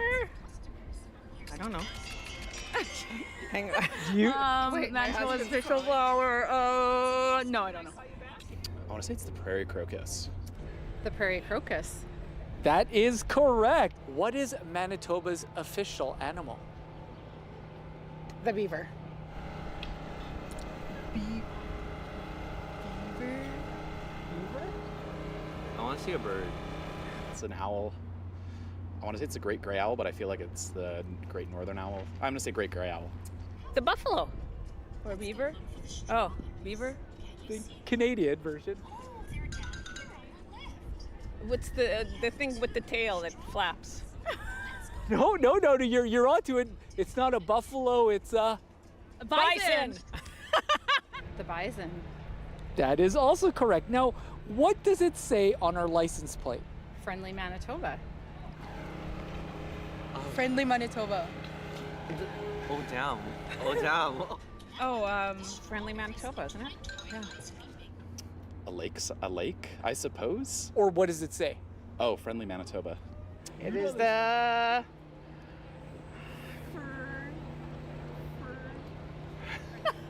Friendly Manitoba. Spirited Manitoba. Friendly Manitoba is correct. Okay, you want to play the bonus round? Sure, why not? Okay, bonus round. What is Manitoba's official motto? The motto. Take care of each other. Eh? That's a good one. That is a good one. Do you have options? Friendly Manitoba, no? No? No, I don't know. No, I haven't. Made from what's real, I think, is Winnipeg. I want to say, I don't know, friendly Manitoba. I'm going to go say it again. It was glorious and free. Oh, glorious and free. Okay. It's glorious and free. Oh my gosh. Okay. It's glorious and free. Did you guys know that? I've heard of it. It is glorious and free.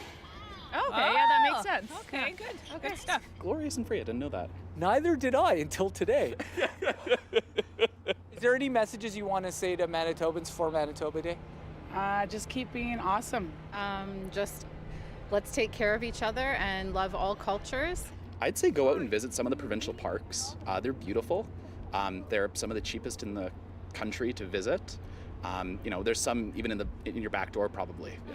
Have fun and enjoy while you still can and live your life. Just enjoy. Enjoy Manitoba, the weather, the environment, the arts, entertainment. Be proud to be Manitobans. I love when people are looking for an answer. It's such a human thing and they just start making sound. Hoping maybe they'll come up with a word that's true. I think glorious and free surprised a lot of us, right? That's our motto.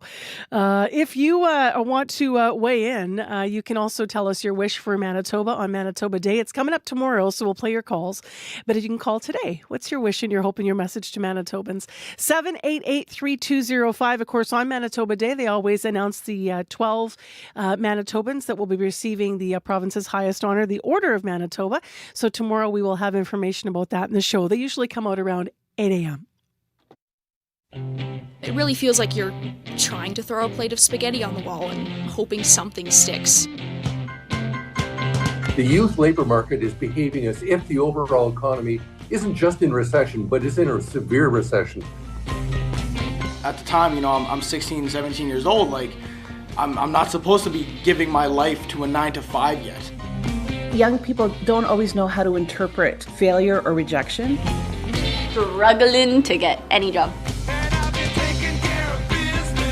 This week on Information Radio, it's The Young and the Jobless, a new series all about youth unemployment.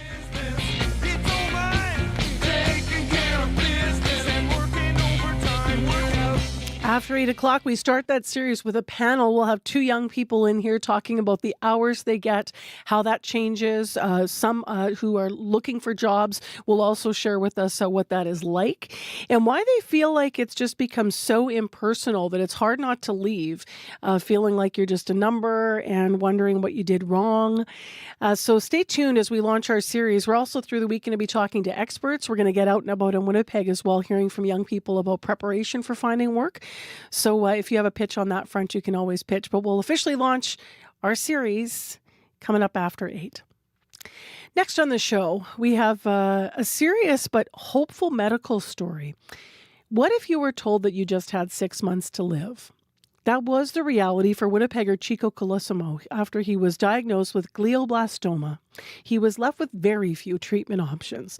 Now, following surgery, radiation, and chemo, his aggressive stage 4 cancer got worse. That was until his wife found something called Optune Geo. Now, this is a medical device, and it slows down the growth of tumors. It's been approved by Health Canada since 2022. In February, in fact, British Columbia decided to cover the treatment. It is still not covered in Manitoba. It's expensive. It costs nearly $30,000 a month.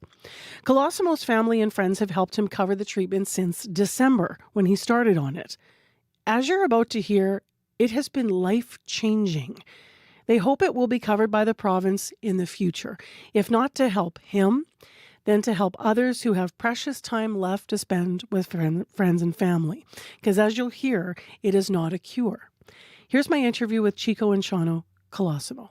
Nice to meet you. Nice to meet you. And Shauna, thanks for being here. Thank you. So Chico, I guess to start with, can I step you back 100%. to when you found out you were sick? Yep. When did this start for you? So it was May 5th of last year. I didn't find out any of it, to be fair. I essentially buckled and was quite ill immediately. Shauna basically was already saving it, and they called the paramedics in. It was about 15 minutes at that point. They had me into a medically induced coma. I was there for the 8 first days while they were trying to pull me back. So I really don't remember much of it. I don't remember the process other than I woke up, kind of got back on my feet. Then they put me back into a surgery. I call it day 14, 15. Yeah, Was it a really? month later, yeah. Yeah. And got back on my feet after that surgery. So for me, it's been very much periods, right? Only a year ago for Correct. you. And how old are you now? I'm 47. 47. So Yeah. this just happens to you out of the blue. Shauna, what was the moment like for you? And I should mention you work in healthcare. Yeah. Yes, I'm a radiation therapist at Mhm. Cancer Care. It was terrifying, but initially, when he first woke up, I heard him run to the bathroom and he got sick. And I waited a little bit and he got sick again, and I wondered, what's going on? So I went in to check on him, and he seemed quite dazed. I waited a few minutes and I said, "Are you okay?" And he didn't answer me. And I waited another minute or so, and then I said, "Are you okay?" And then he looked up at me, and I knew something was wrong. And right away I said, "Can you tell me your name?" And it just came out in a slur of sounds. So he couldn't say his name at all. And right away I knew he was either going to be having a seizure or he was having a stroke. So I ran and grabbed the phone, came back, and while he was standing there, the left side of his face started seizing. And then all of a sudden, I knew he was going to fall. I tried to grab him, and he fell to the floor in the bathroom, and he started seizing. I made sure that he had something under his head, and we called 911, and I had my son go outside and wait for the ambulance. How old's your son? He's 15. Oh, Yeah. and your life changed in an Yes. instant. Yeah. Yeah. And your life changed. You did. In an instant. What was it like for you after the first treatments of this? You know, you go through, accepting that you're sick with this. Mm-hmm. It's threatening your life. Correct. And then you get worse after radiation. What was that like for you? Early on, it wasn't a massive change. I mean, it's almost like this weird, not a lie to yourself, but it's just kind of, this is where we're at. When you know early on that this is not something you're ever going to survive, there's a final date, whatever that is. So there was a certain piece to make sure the family's good, make sure they're safe, and then enjoy your time. Yeah. So when we rolled up to approximately December, would you say, like early December, that's when we got to the really bad stuff. Like we had gotten through all the drugs, all the treatments. It was horrific at that point. Like I couldn't talk to you. I couldn't barely understand the language that you were using. Physically, I couldn't move. It was terrible. And then by the time we started one of the new medications they had introduced, and then jumping in with the technology, all of a sudden I'm back on my feet. I can hear you. Now, it wasn't instantaneous, but it was progressive. So you go from the day of, I think it's time to go, to, wow, are we having a conversation? Are we actually talking with each other? Shocking. So there's two parts that I look at it, where you were healthy and then you were moving down to passing. And then all of a sudden now you're healing and you're enjoying your time with people. I have no idea what that looks like, but it's a blessing. So when you're talking about being able to speak again and such, that is because of what we're talking about Correct. here, this Optune Geo. Absolutely.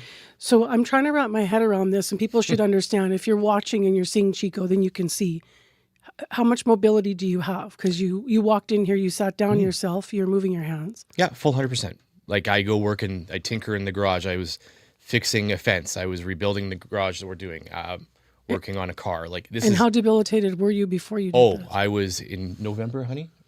Between October and November was terrible. I was in a wheelchair. Like he I literally was okay on a couch. He couldn't walk and if he did get up and walk, he passed out. So we had to be very careful. He couldn't tell me what he wanted for breakfast. Couldn't physically speak, or was coming out slurring, No, or correct, couldn't you're right. connect? Is that She would look at me and use her hands, and she would. So let's say in the breakfast in the morning, she's like bacon and eggs, an omelet, right? This is what she would do. Yeah. And it would take 2 to 3 minutes of Lee staring at her. And to be fair, to this day, I honestly don't remember which one. I just poked at one. That's how Yeah. bad it was. What does this actually do? And maybe you guys can share the answer, but because obviously you mentioned you're a radiation therapist, Shauna.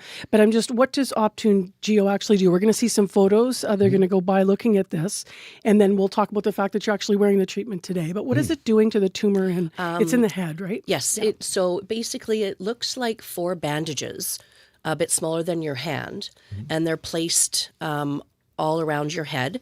And there's a cord that comes out, and it goes down into the machine, kind of like a ponytail.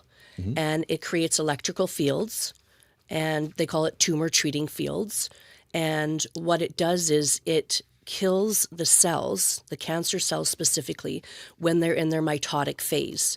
So when they're trying to reproduce, what happens is the electric fields will kill them. How long do you have to wear it and have it on you? Minimum 18 hours a day. Okay. They say the more the better. And Chico is very compliant. He's like 97%. He wears it a lot.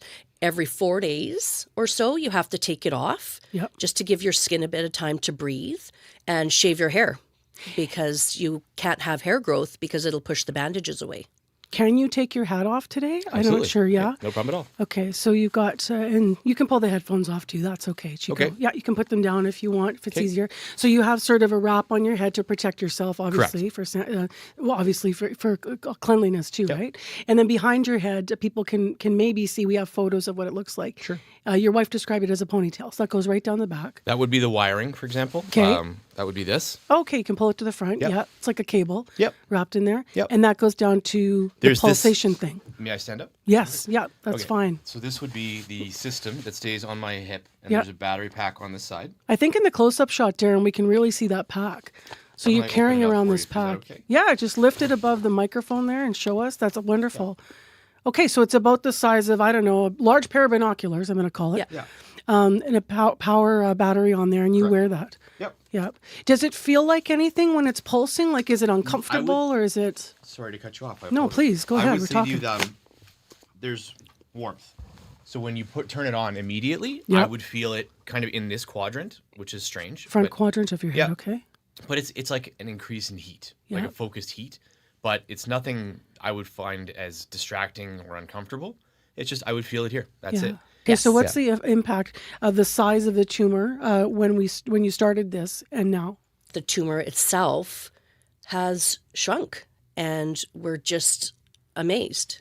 The medication is meant to decrease the swelling. Got it. So it does not treat the tumor.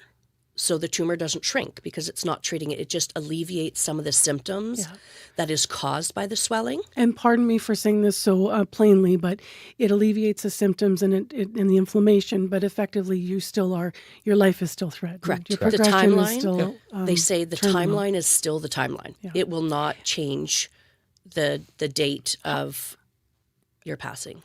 What was it like for you, for your son? You said he's 15? Mm-hmm. What was it like for him when you could talk to him again? You got me in a soft spot. Early on, I don't think he really understood. He just saw me recovering. So we see the wave, right? Here's dad. Okay, he's back on his feet. Then I tanked really poorly. And at that point, we were already thinking that I was done at that point. And then the recoveries come back. That second recovery, I would say to you, was very painful because he saw me drop, right? Yeah. And he was doing so many good things to help mom. He was grieving you. He was really, he's trying to help mom. He's trying to be the man of the house, right? He's trying to do everything very responsibly. And then right now we can talk. We go to the golf course. I can watch him. He beats me every time. I'm looking forward to whatever the time is. Are we going to go to the cabin? Are we going to even watch him golf? I just go with him, like lots of stuff like that. My daughter and I have I don't know what you do to a 13-year-old, but like I wake up in the morning, I get my 10 minutes with her when she wakes up, and then before she goes to sleep at night, I get my 20 minutes with her. Like we get to talk and be friends. So it's been a blessing. I've been working in radiation for 20 years. And the term glioblastoma is as terrifying today as it was 20 years ago because there has been no change. And unfortunately, the medical community has not come up with very much to help treat this disease. But if we were using Optune and these patients were living longer, then maybe they could take more time and do the clinical trials and do more research to try to combat this disease. Spending time with family, spending time with friends, former colleagues, where I've got to go, and if I can help others, that's where my mind is gone. Whatever that time is, it's a win as far as I'm concerned. Thank you for telling us about this incredible technology, and also for giving voice, as you so eloquently said, for all those others that may not be able to have a voice in this right now, that have the same disease that you do. Appreciate it. Yeah, thank you for coming in. Thank you very much for your time. Chico and Shauna Colosimo want the province to cover Optune Geo to help treat glioblastoma. In a statement, Health Minister Uzoma Asseguera wrote to us, OptoGeo, this is a quote, is a new medical device. It's currently going through Manitoba's standard review process for new technologies.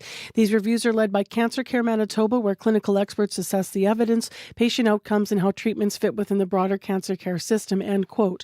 We did also reach out to Novacure, the company that makes Optune Geo. In a statement, the spokesperson said, quote, we believe people living with glioblastoma should have access to the treatment. As you noted, Optune Geo is not yet covered in Manitoba. Since Health Canada approved Optune, Novacure has been working with the provincial and territorial governments with the goal of achieving reimbursement for eligible patients across Canada. Now, tomorrow, we hope to take you to BC because they cover it there, and they just started this year. So we will hopefully be able to follow up on what results they have in British Columbia, and whether or not they can also tell us more about could this be applied to other tumors, for example, other cancerous tumors. By the way, just a final note on the family we spoke with. Chico says he does not want his family to dip into their savings to continue the coverage once their fundraising is depleted, because their friends and family have been generous with GoFundMe. As you heard him say, he is at peace with his terminal illness, but he does hope that this provincial coverage is going to come through to help others have meaningful time with their loved ones in the future. It's 3 minutes to 8 o'clock. People are incredible, aren't they? Coming up on the show after 8 o'clock, we do begin a brand new series on youth unemployment, the young and the jobless. What's it been like to try and find a job when youth unemployment is at its highest in 32 years? And what are the stereotypes out there facing our young people as well about this? So that's coming up. We begin with a panel with two young people here after 8. In Winnipeg right now, it's partly cloudy. It is 2 degrees in the city of Winnipeg. This beautiful morning's going to go away a little because we're going to get some wet stuff. We do need the rain, though. This afternoon, 60% chance of showers, risk of a thunderstorm, really windy. Winds will be south, 50 gusting up to 60. Our high, though, is 17, though, so it should be a warm wind. In addition, we are expecting that our temperature tomorrow is going to stay pretty nice, but still a little bit of rain and wind in the forecast. If you need us on the morning commute, please call 788-3093. Here's Heather Wells with headlines. A thrift store on Portage near Sherbrooke says it is dealing with an uptick in drug use and crime at its doorstep. Earlier this month, someone set fire outside Just Like New to You. They also recently had a window broken. We're going to hear from Susan Lockhart, who wrote the mayor with her concerns. That's coming up. Shovels have yet to hit the ground on a village for veterans in Transcona. Homes for Heroes Foundation announced a project 4 years ago. An environmental issue and fundraising challenges, though, slowed that project. However, the foundation now says they hope to start construction soon. I'll be back with more Manitoba News coming up at 8:30. All right. Thank you, Heather. Thanks. We have World Report up next at 8 o'clock, so stay right here. The latest in national and international news in your Monday morning on CBC.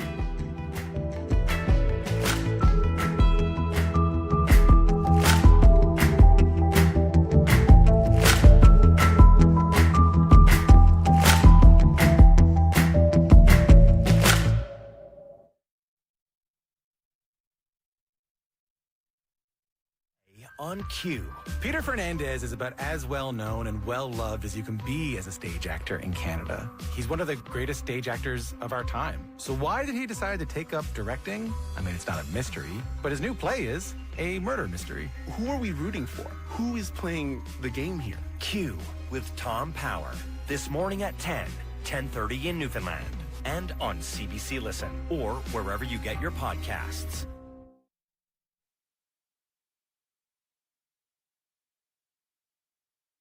It's census time. Have you filled out the census yet? Did you get the long form or the short form? Deadline is tomorrow, and it turns out that many Canadians are filling it out very proudly. We'll speak with Canada's Assistant Chief Statistician about the census and what we learned from it.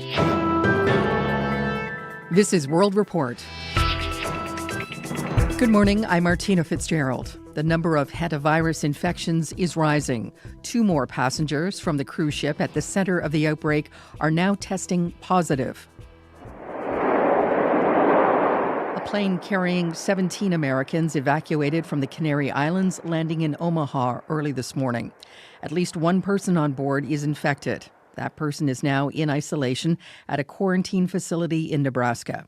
Another U.S. citizen is showing symptoms but does not have a confirmed infection. In Paris, a French national is in hospital after falling ill during her flight from Tenerife. Officials say that woman's health is deteriorating. Most of the passengers who were on board the ship have returned to their home countries, among them 4 Canadians. They're back in British Columbia, where they'll spend time in isolation while health officials monitor for signs of infection. The CBC's Caroline Bargout reports. The flight carrying the 4 Canadians touched down in Victoria, BC just after 6 p.m. Sunday. The end of a long journey that started in Spain, with a pit stop in Quebec to change planes. Bonnie Henry is British Columbia's provincial health officer. I want to reassure people that we are taking every measure to minimize and eliminate any risk to people here in British Columbia. She says the 4 Canadians on the MV Hondius have been isolating since May 4th and have not shown any symptoms of infection. Public health protocols are in place, and this situation is being carefully managed every step of the way. The federal government sent a chartered plane to pick up the Canadians from Spain. Public health officials were on board with them the whole time, monitoring their condition. We are hoping that none of them are infected and that none of them will develop disease, but the incubation period, so the period between the time you were exposed and the time you might develop disease, is as long as 6 weeks. So we have to wait out that 6 weeks to make sure that nobody was infected. The Canadians will be isolating for 21 days, but health officials say that could be extended to a maximum of 42 days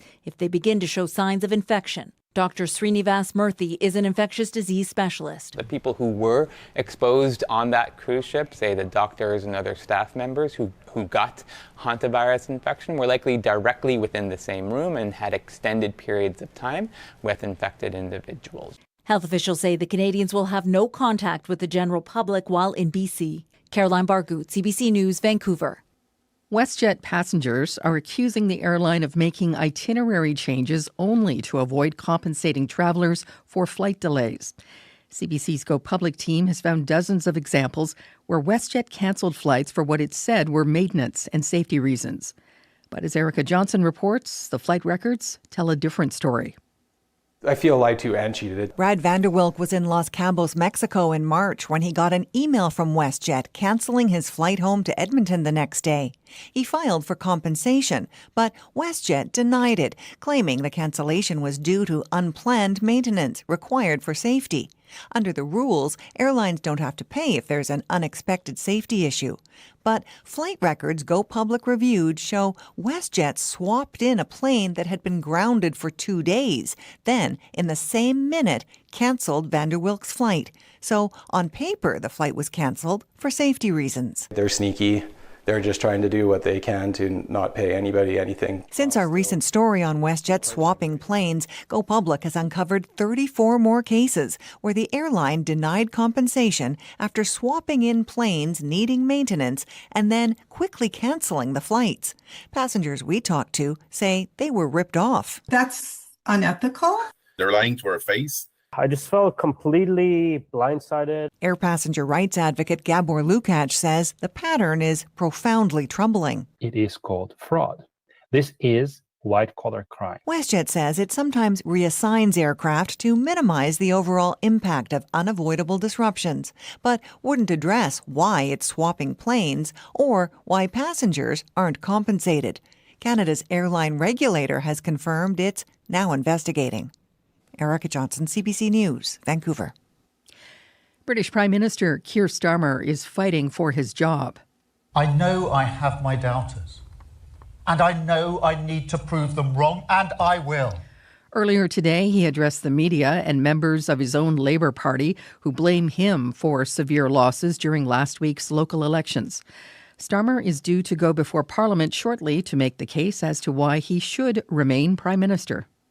Because we are not just facing dangerous times, but dangerous opponents, very dangerous opponents.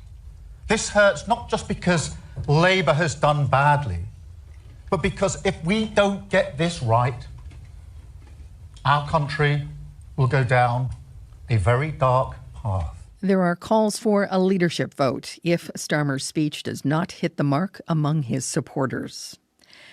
After a weekend of peace deals offered and peace deals rejected, the war in Iran is no closer to an end. U.S. President Donald Trump is calling Iran's latest terms totally unacceptable.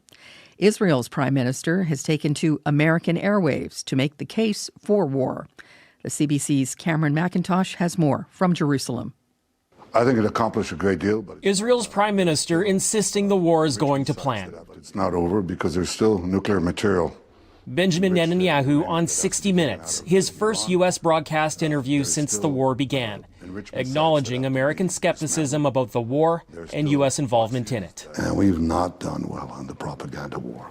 But he said Israel will not stop fighting until Iran either gives up its nuclear material or it's taken away. You go in and you take it out. He did not say how Israel or the U.S. would do that. You're going to ask me these questions. I'm going to dodge them because I'm not going to talk about our military possibilities, plans. That nuclear material also at the center of a U.S. offer over the weekend to begin talks to end the war. The U.S. offering to lift some sanctions if Iran gives up its enriched uranium and allows free movement in the Strait of Hormuz. Iran countered, insisting the U.S. pay damages and recognize Iranian sovereignty over the strait. In a social media post, U.S. President Donald Trump called that totally unacceptable. Meanwhile, Israel continues its strikes in Lebanon, targeting Iranian proxy Hezbollah. Netanyahu insisting Israel will keep fighting on that front until Iran's threats to the region are stopped, with or without U.S. support. Cameron McIntosh, CBC News, Jerusalem. Tomorrow is the deadline for Canadians to fill out the census. The survey is rolled out every 5 years to provide the government with a picture of communities and households across the country. As the CBC's Thomas Dagla reports, failing to complete the questionnaire could have consequences. The census has begun. Despite an advertising blitz, with Statistics Canada insisting the census is crucial. Easy to fill out and completely confidential. Social media posts have gone viral. Census time here in Canada. As users boast about refusing to fill out the questionnaire. Send that off to the Liberals so they get the message. Households that don't complete the census face fines of up to $500. But StatsCan Assistant Chief Statistician Jeff Bowlby says first, we'll send text reminders, we'll send reminders by mail.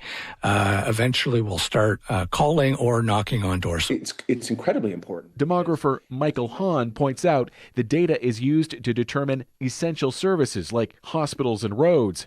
Plus, this is the first census since the country emerged from COVID lockdowns. Here we are in 2026 trying to identify, what all those changes that took place during the pandemic, did they stick? Although tomorrow is considered Census Day, officials say Canadians won't face any consequence if they fill out the questionnaire in the coming weeks.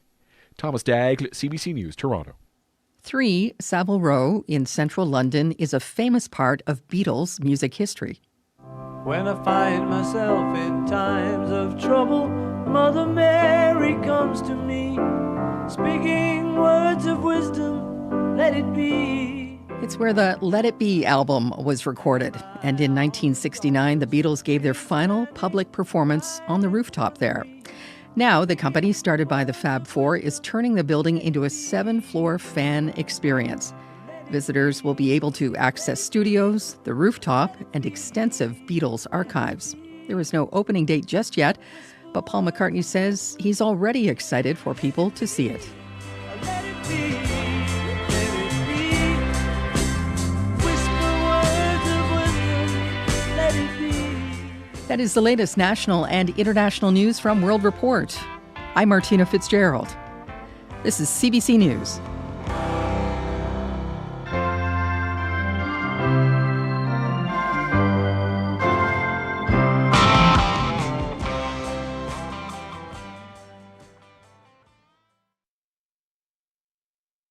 Good morning, Manitoba, and hello, Winnipeg. It's nice and sunny out there. It will shift, though. We're going to get more of that cloud cover moving in, and we have a chance of showers this afternoon. However, temperatures are great this week. So heading into May long weekend, a lot of people wondering, should I keep my plans? It's been so cold up to now this spring, but it's looking like things are going to be pretty good across the province. Thanks for joining us. Coming up in this half hour of the program, we begin a brand new series. We are going to be talking about employment, specifically youth unemployment. The young and the jobless. What's it like to try to find a job? Well, youth unemployment is the highest it's been in 32 years. Also this half hour on the show, a Manitoba bowling champion bowled a perfect game 1 week ago at the Youth Bowl National Championships.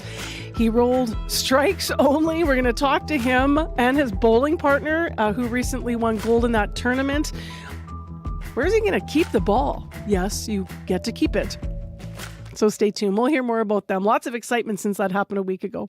All right, let's go to Heather Wells right now for other news headlines. Good morning. Well, a seniors housing advocate is hearing from tenants in 55-plus buildings growing more concerned about Manitoba's homeless strategy. The province is moving people out of encampments, with some going into social housing units. Erica Wiebe at the Right to Housing Coalition says it's already causing problems in some buildings connected to this initiative. Families who spent Mother's Day at the Narcisse snake dens in the Interlake may have been a little bit disappointed. Hundreds went to watch the annual mating of garter snakes. The reptiles wait for warmer weather, though, every spring to emerge from hibernation. This is usually the peak viewing time. Not this year. We'll hear about it in our next local news coming up at 8:30. Thanks, Heather. Thank you. All right, in the forecast here, let's have a look. As I mentioned, it's going to cloud over this afternoon, 60% chance of some showers, risk of a thunderstorm, a high, though, of 17. It's going to be really windy in the forecast. That's same for Brandon, but up in Thompson, 12 degrees and sun today before you get rainy tonight. Right now in Winnipeg, it is 4 degrees as that cloud moves in. Brandon is also mostly cloudy and 6 degrees. Those temperatures climbing fast. Wow. In Thompson, mainly sunny and 4 degrees. Corey's here with an update on the commute. It is officially construction season now. Lots of road closures due to construction. I actually got a few calls, particularly about Nairn and Watt today. So Watt is down to a single lane in both northbound and southbound directions for construction. One westbound left lane is still open, but that is expected to be in place until about late June 26th or so. Heads up like that for that. If you do see anything else, so you can give me a call on the CBC commuter line. That number, 204-788-3093.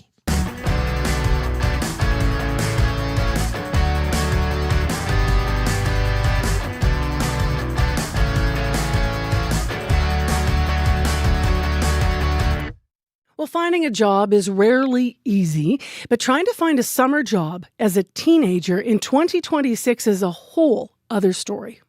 Is anybody else getting absolutely destroyed by the job market right now? How am I supposed to tell my parents I can't get a job? Can someone explain to me how I have 4 degrees and still can't get a job? Unless you've been on a job search in the last 2 years, you do not know how bad it is out here. I've officially been job hunting for a year. A job posted this week, over 100 applicants. Posted 5 hours ago, over 100 applicants.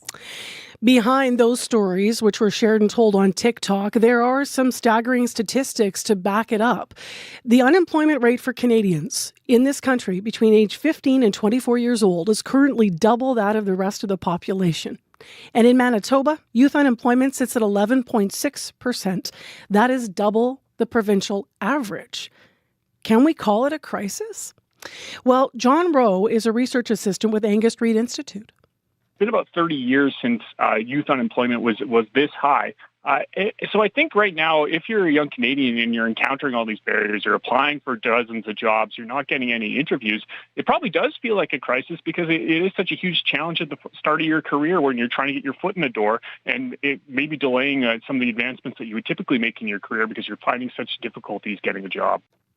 So it hasn't been this bad since 1994. Think about that. Despite the stats, there are many young Manitobans out there eager to work. Let's begin our series. We're joined by two of them right now. Annabelle Dacey is 18 years old, just finished her first year of university, and is currently looking for a job. Good morning. Hi, good morning. And Noah Monson is here, 18 years old, has just completed her first year of university and has 2 part-time jobs, but she describes them as unstable. Good morning. Good morning. So how does it feel to listen to all of that, given you're thinking about your own experience and you're hearing youth unemployment stats, while you're out there looking? It's very validating, to say the least. It is really, really nice to know that I'm not the only one in that boat. Even if it's just, when I'm talking with friends, they're all in similar situations, and it's one thing when it's that, but hearing people online and in my communities that they're in the exact same position I am is surprisingly a good feeling, knowing that I've not done something wrong and it's not just, oh, I'm missing something, or, I've got my resume just completely done up, or, I am somehow fumbling all my interviews. Do you get those feelings? Like when you think about without having that validation, is that what happens for you? Yeah, a little bit. It's just, it's not exactly encouraging when you're applying to what feels like hundreds and hundreds of jobs and you're not getting interviews, or when you do get an interview, they never go through. What's it like for you, Annabelle? I even saw you nodding to some of, some of what Annabelle was saying there. Yes, it feels like unvalidating to hear that so many people are looking for a job similar to you, and you just never get that email back, you never get a response back. And in this kind of job hunting that we're in, I feel that it's really hard to actually apply in person and to let the employer know who you truly are and not just look at a paper with all your credentials. And in this society, I feel like there's so many of us, so how can we kind of differentiate ourselves from all these other people that are applying, and it just makes the situation so much more difficult, right? Have you had the same feelings that Annabelle would have, where without that validation and knowing there's this is a trend, there's a whole bunch of people going through it, that somehow you internalize it, like maybe it's me? As someone who's like super self-conscious, I'm like, oh, maybe it's just like me as a person, maybe like my whole identity is shown on my resume, and maybe that's all they're going to know of me, and I'll just never get this opportunity. And nowadays, I feel like in our society, opportunity strikes if you have the right connections. So it's a lot of nepotism, and, if we don't have all these people who can get us jobs, how are we going to find a job on our own, right? Annabelle, we actually spoke to you about your summer job hunt, which was similar, very difficult. This was 2 years ago. So since then, I know that you've been through finding a job and then also back to like not having a job. Tell me a little bit about what that was like since then. Well, since we last did an interview, I was able to land one job. It was contract work, and I was actually only able to land it, like Noah was saying, through connections. Yes. It was not a normal formal interview process and application and normal interviews, and you're with hundreds of other applicants. It was me and one other person, and I just had more availability. How many resumes do you think that you've put out? Like, are we talking dozens?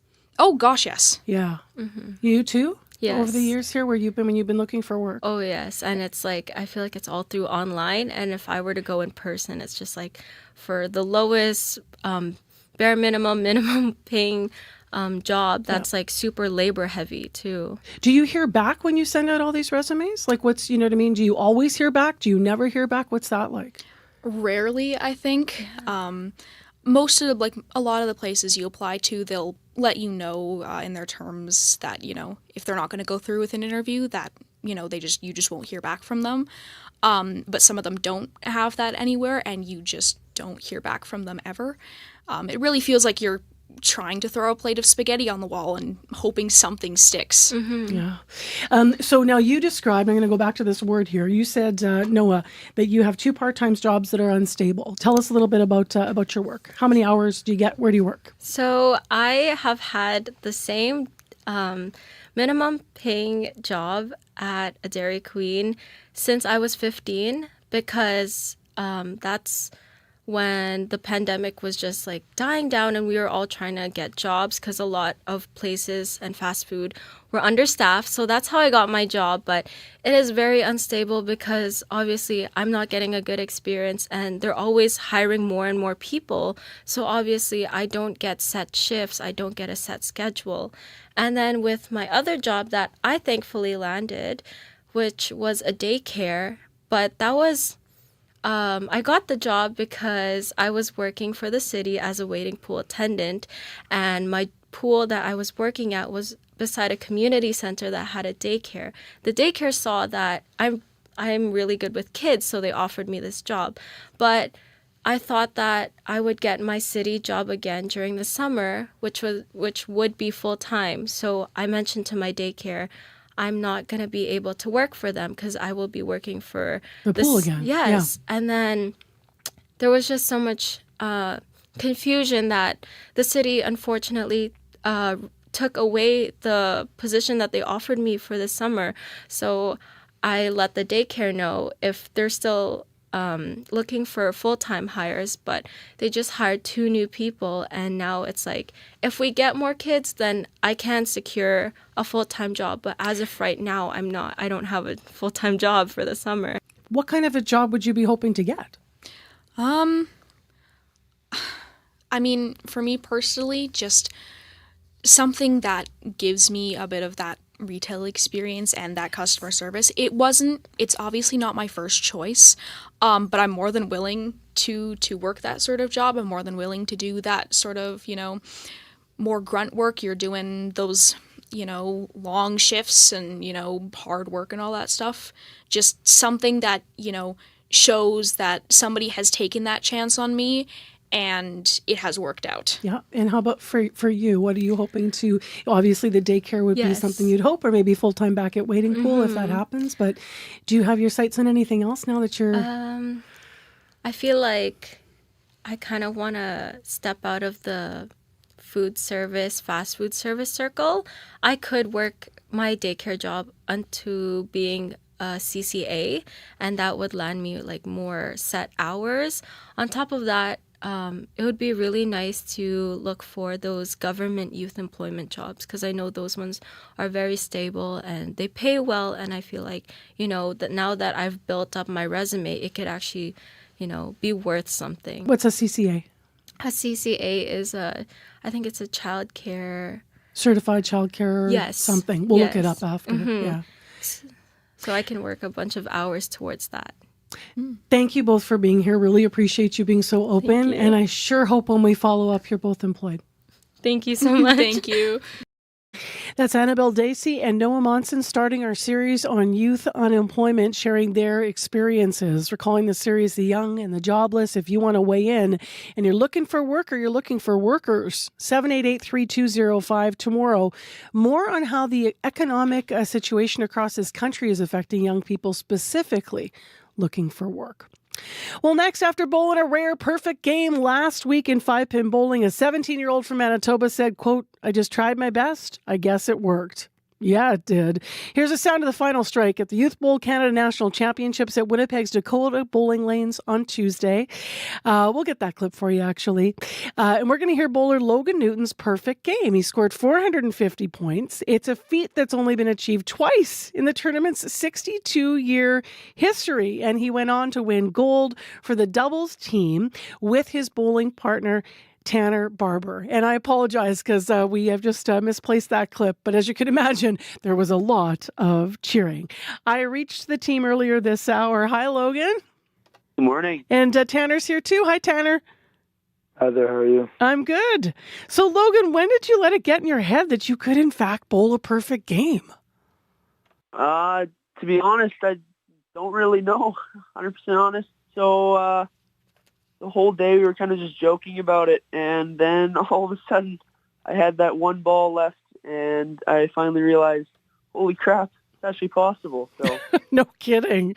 What was it like going into that last shot? Oh, I was terrified. All the practice you do all throughout the year, it doesn't really prepare you for that one moment until you actually get there, and it's pretty crazy. Have you ever been close to anything like that before? No, I haven't ever been really that close. So it was a first time, and pretty crazy. So we're a week out from this happening. Since you bowled this perfect game, have you had a lot of attention? Yes.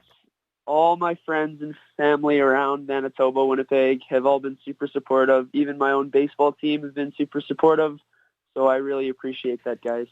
I heard you didn't really realize how rare it was until you did this.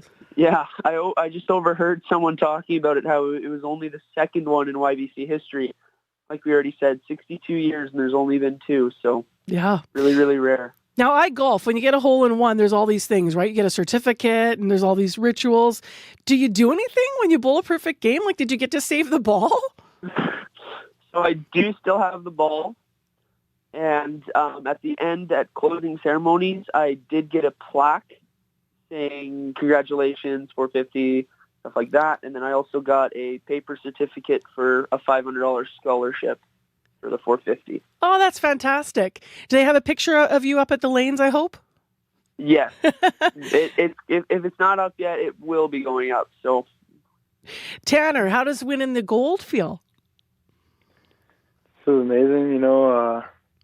Had some time to sit on it and really look back, and we put in lots of hard work, and yeah, it paid off. What did it feel like, Tanner, to win that gold, and then on the heels of the excitement with the perfect game from your partner there? Wow, well, going into that last day, coming right off the perfect game, because he threw the perfect game on the last game of the second day, and definitely lots of nerves, lots of excitement, and I feel like we were very confident in our ability, and we had a good lead going into the last day, and we felt pretty comfortable, and we were very relaxed, and yeah. I know that a lot of athletes have routines, right, and superstitions and stuff. I don't think, Logan, you actually have that before shots, but you have a routine, Tanner. What do you do before you roll a ball? Absolutely, yeah. I try to keep it the same every time because consistency is my main thing, and I always carry around my towel on my right shoulder in between balls or in between throws or frames or whatever. Yep. So I have my towel, step onto the lane with my right foot, and then slide with my left foot, grab the ball, and I spin it around because after you throw the ball in the lanes, there's lots of oil in the lanes, and the ball picks up oil and can slip out of your hands or whatnot. So I wipe off the ball of the oil and put the towel on the table or whatever's close by and step up and make your shot. Throw my shot. Yeah. I heard you guys both didn't go to school the next day because you had some celebrations rolling. I guess not. Where are you going to keep the ball, Logan? Do you have a place where, are you going to make a case for it, or do you have plans? Are you going to use it? I'm not quite sure yet, but I would think we're going to put it in a case somewhere in my room because it's so special to me, and it's only my first time. So yeah. Now, both of you have come from families who bowl competitively. Obviously, you both have your own talents. I wonder what your future plans are, especially because you've had some success. Are you going to stay with the sport, or are you going to have to consider something else? How about you, Tanner? Yeah, well, I'm not quite sure where bowling's going to lead me this year, and because I am moving away out of province for football, so I'm not sure quite if I'm going to have enough time to keep bowling every week. every week. Yeah. But definitely I'm going to have to see, and I'm definitely going to see if I could try to make something work to play for Manitoba again and represent our province. If you can't, what a last game you both had going out. How about you, Logan? Are you going to stick with bowling, or are you unsure as well? I'm going to stick with bowling. I still got a couple more years in that YBC program, so we're going to try for gold again and just keep going at it. Love it. Just as a last question for you, Logan, what do you love about bowling? All the friends along the way. Every person around the province is super nice, super supportive, and that's why we keep coming back. It's just the people in this sport and the community that it creates. So appreciate you guys. Thanks so much for being on CBC this morning, and congratulations on what you achieved last week in your gold. Thank you. Thank you, Marcy. Youth Bowl national champions Tanner Barber and Logan Newton. Newton bowled a rare perfect game last Tuesday, so they're a week out from their celebrations. I'm Marcy Marcuso. Super fun. I talked to them at 8 o'clock this morning. We're coming up to 8:30 in news time. Thanks to the associate producers who worked on today's show with items from Sophia Peralta Barone, Stu Smoley, as well as reporter Jim Agapito, videographer Travis Golby, and our associate producer Chloe Friesen with her series on youth unemployment today. Also, big thanks to our Studio 15 crew, May McKillop, Corey Funk, and Darren Marash. Our producers are Leif Larson and Nellie Gonzalez. And from our news department, Joni Nicolo, Megan Ketcherson, and we're about to hear from Heather Wells with your 8:30 news from Manitoba. This is CBC News. Good morning. At 8:30, it is 5 degrees. The clouds have started to move in. There's a good chance of showers later today, and it is going to get windy. That wind increasing to 40, gusting to 60 around noon. A high today of 17. There's even a risk of a thunderstorm in Winnipeg today. A Winnipeg man hopes the province will cover a treatment for an aggressive form of brain cancer that costs $30,000 a month. A year ago, Chico Calissimo was diagnosed with glioblastoma and given 6 months to live. He was in a wheelchair, unable to speak. Calissimo's wife found a medical device called Optune Geo. It slows the growth of tumors. He says it hasn't changed the fact he will die, but it has given him better quality of life. Physically, I couldn't move. It was terrible. And then by the time we started one of the new medications they had introduced and then jumping in with the technology, all of a sudden I'm back on my feet. I can hear you. Now, it wasn't instantaneous, but it was progressive. A fundraiser has helped cover Calissimo's treatment, but he worries that money will run out. Optune Geo has been approved by Health Canada, but only BC covers the cost of the treatment. In a statement, Health Minister Uzoma Asseguera says the device is undergoing review in Manitoba. A seniors housing advocate is hearing from tenants in 55-plus buildings who are growing more concerned about Manitoba's homeless strategy. The province is moving people out of encampments, with some going into social housing units. Erica Wiebe at the Right to Housing Coalition says it's already caused problems in some buildings connected to the initiative. She worries the plan is making low-income seniors and families vulnerable. We just keep hearing about seniors who are living in 55 plus social housing who are being greatly impacted by people with multiple needs, addictions and severe mental health issues that are being housed in these buildings. Housing Minister Bernadette Smith says 223 people have been moved out of encampments. She says a large number of them are getting mental health or addictions treatment, and it will take time to get people stabilized. A thrift store along Portage Avenue says it is dealing with an uptick in drug use and crime right at its doorstep. Earlier this month, someone set fire outside just like new to you. They also recently had a window broken. Susan Lockhart recently wrote Mayor Scott Gillingham about the concerns and spoke to him by phone last week. We care for the people around here, and they come in, we provide them clothes for free, we support them if they need it, and so it's sad to see more than anything. In a statement, a spokesperson says the mayor has raised concerns about open drug use with Winnipeg Police Chief Gene Bowers. Well, shovels have yet to hit the ground on a village for veterans in Transcona. Homes for Heroes Foundation announced the project 4 years ago. An environmental issue and fundraising challenges slowed the project from moving forward. However, the foundation now says it hopes to start construction soon and is scheduled to open this fall. That to the delight of long-term service member Robert Falcon-Ouellette. A lot of Winnipeggers have served and continue to serve in our Canadian Forces. And I think just giving back even a little bit, I know it's around 20 tiny homes, at least it's something. Homes for Heroes says the village now will feature 25 homes instead of 20, and they are just waiting for final permits before they begin construction. Well, cool weather means garter snakes are taking their time heating things up.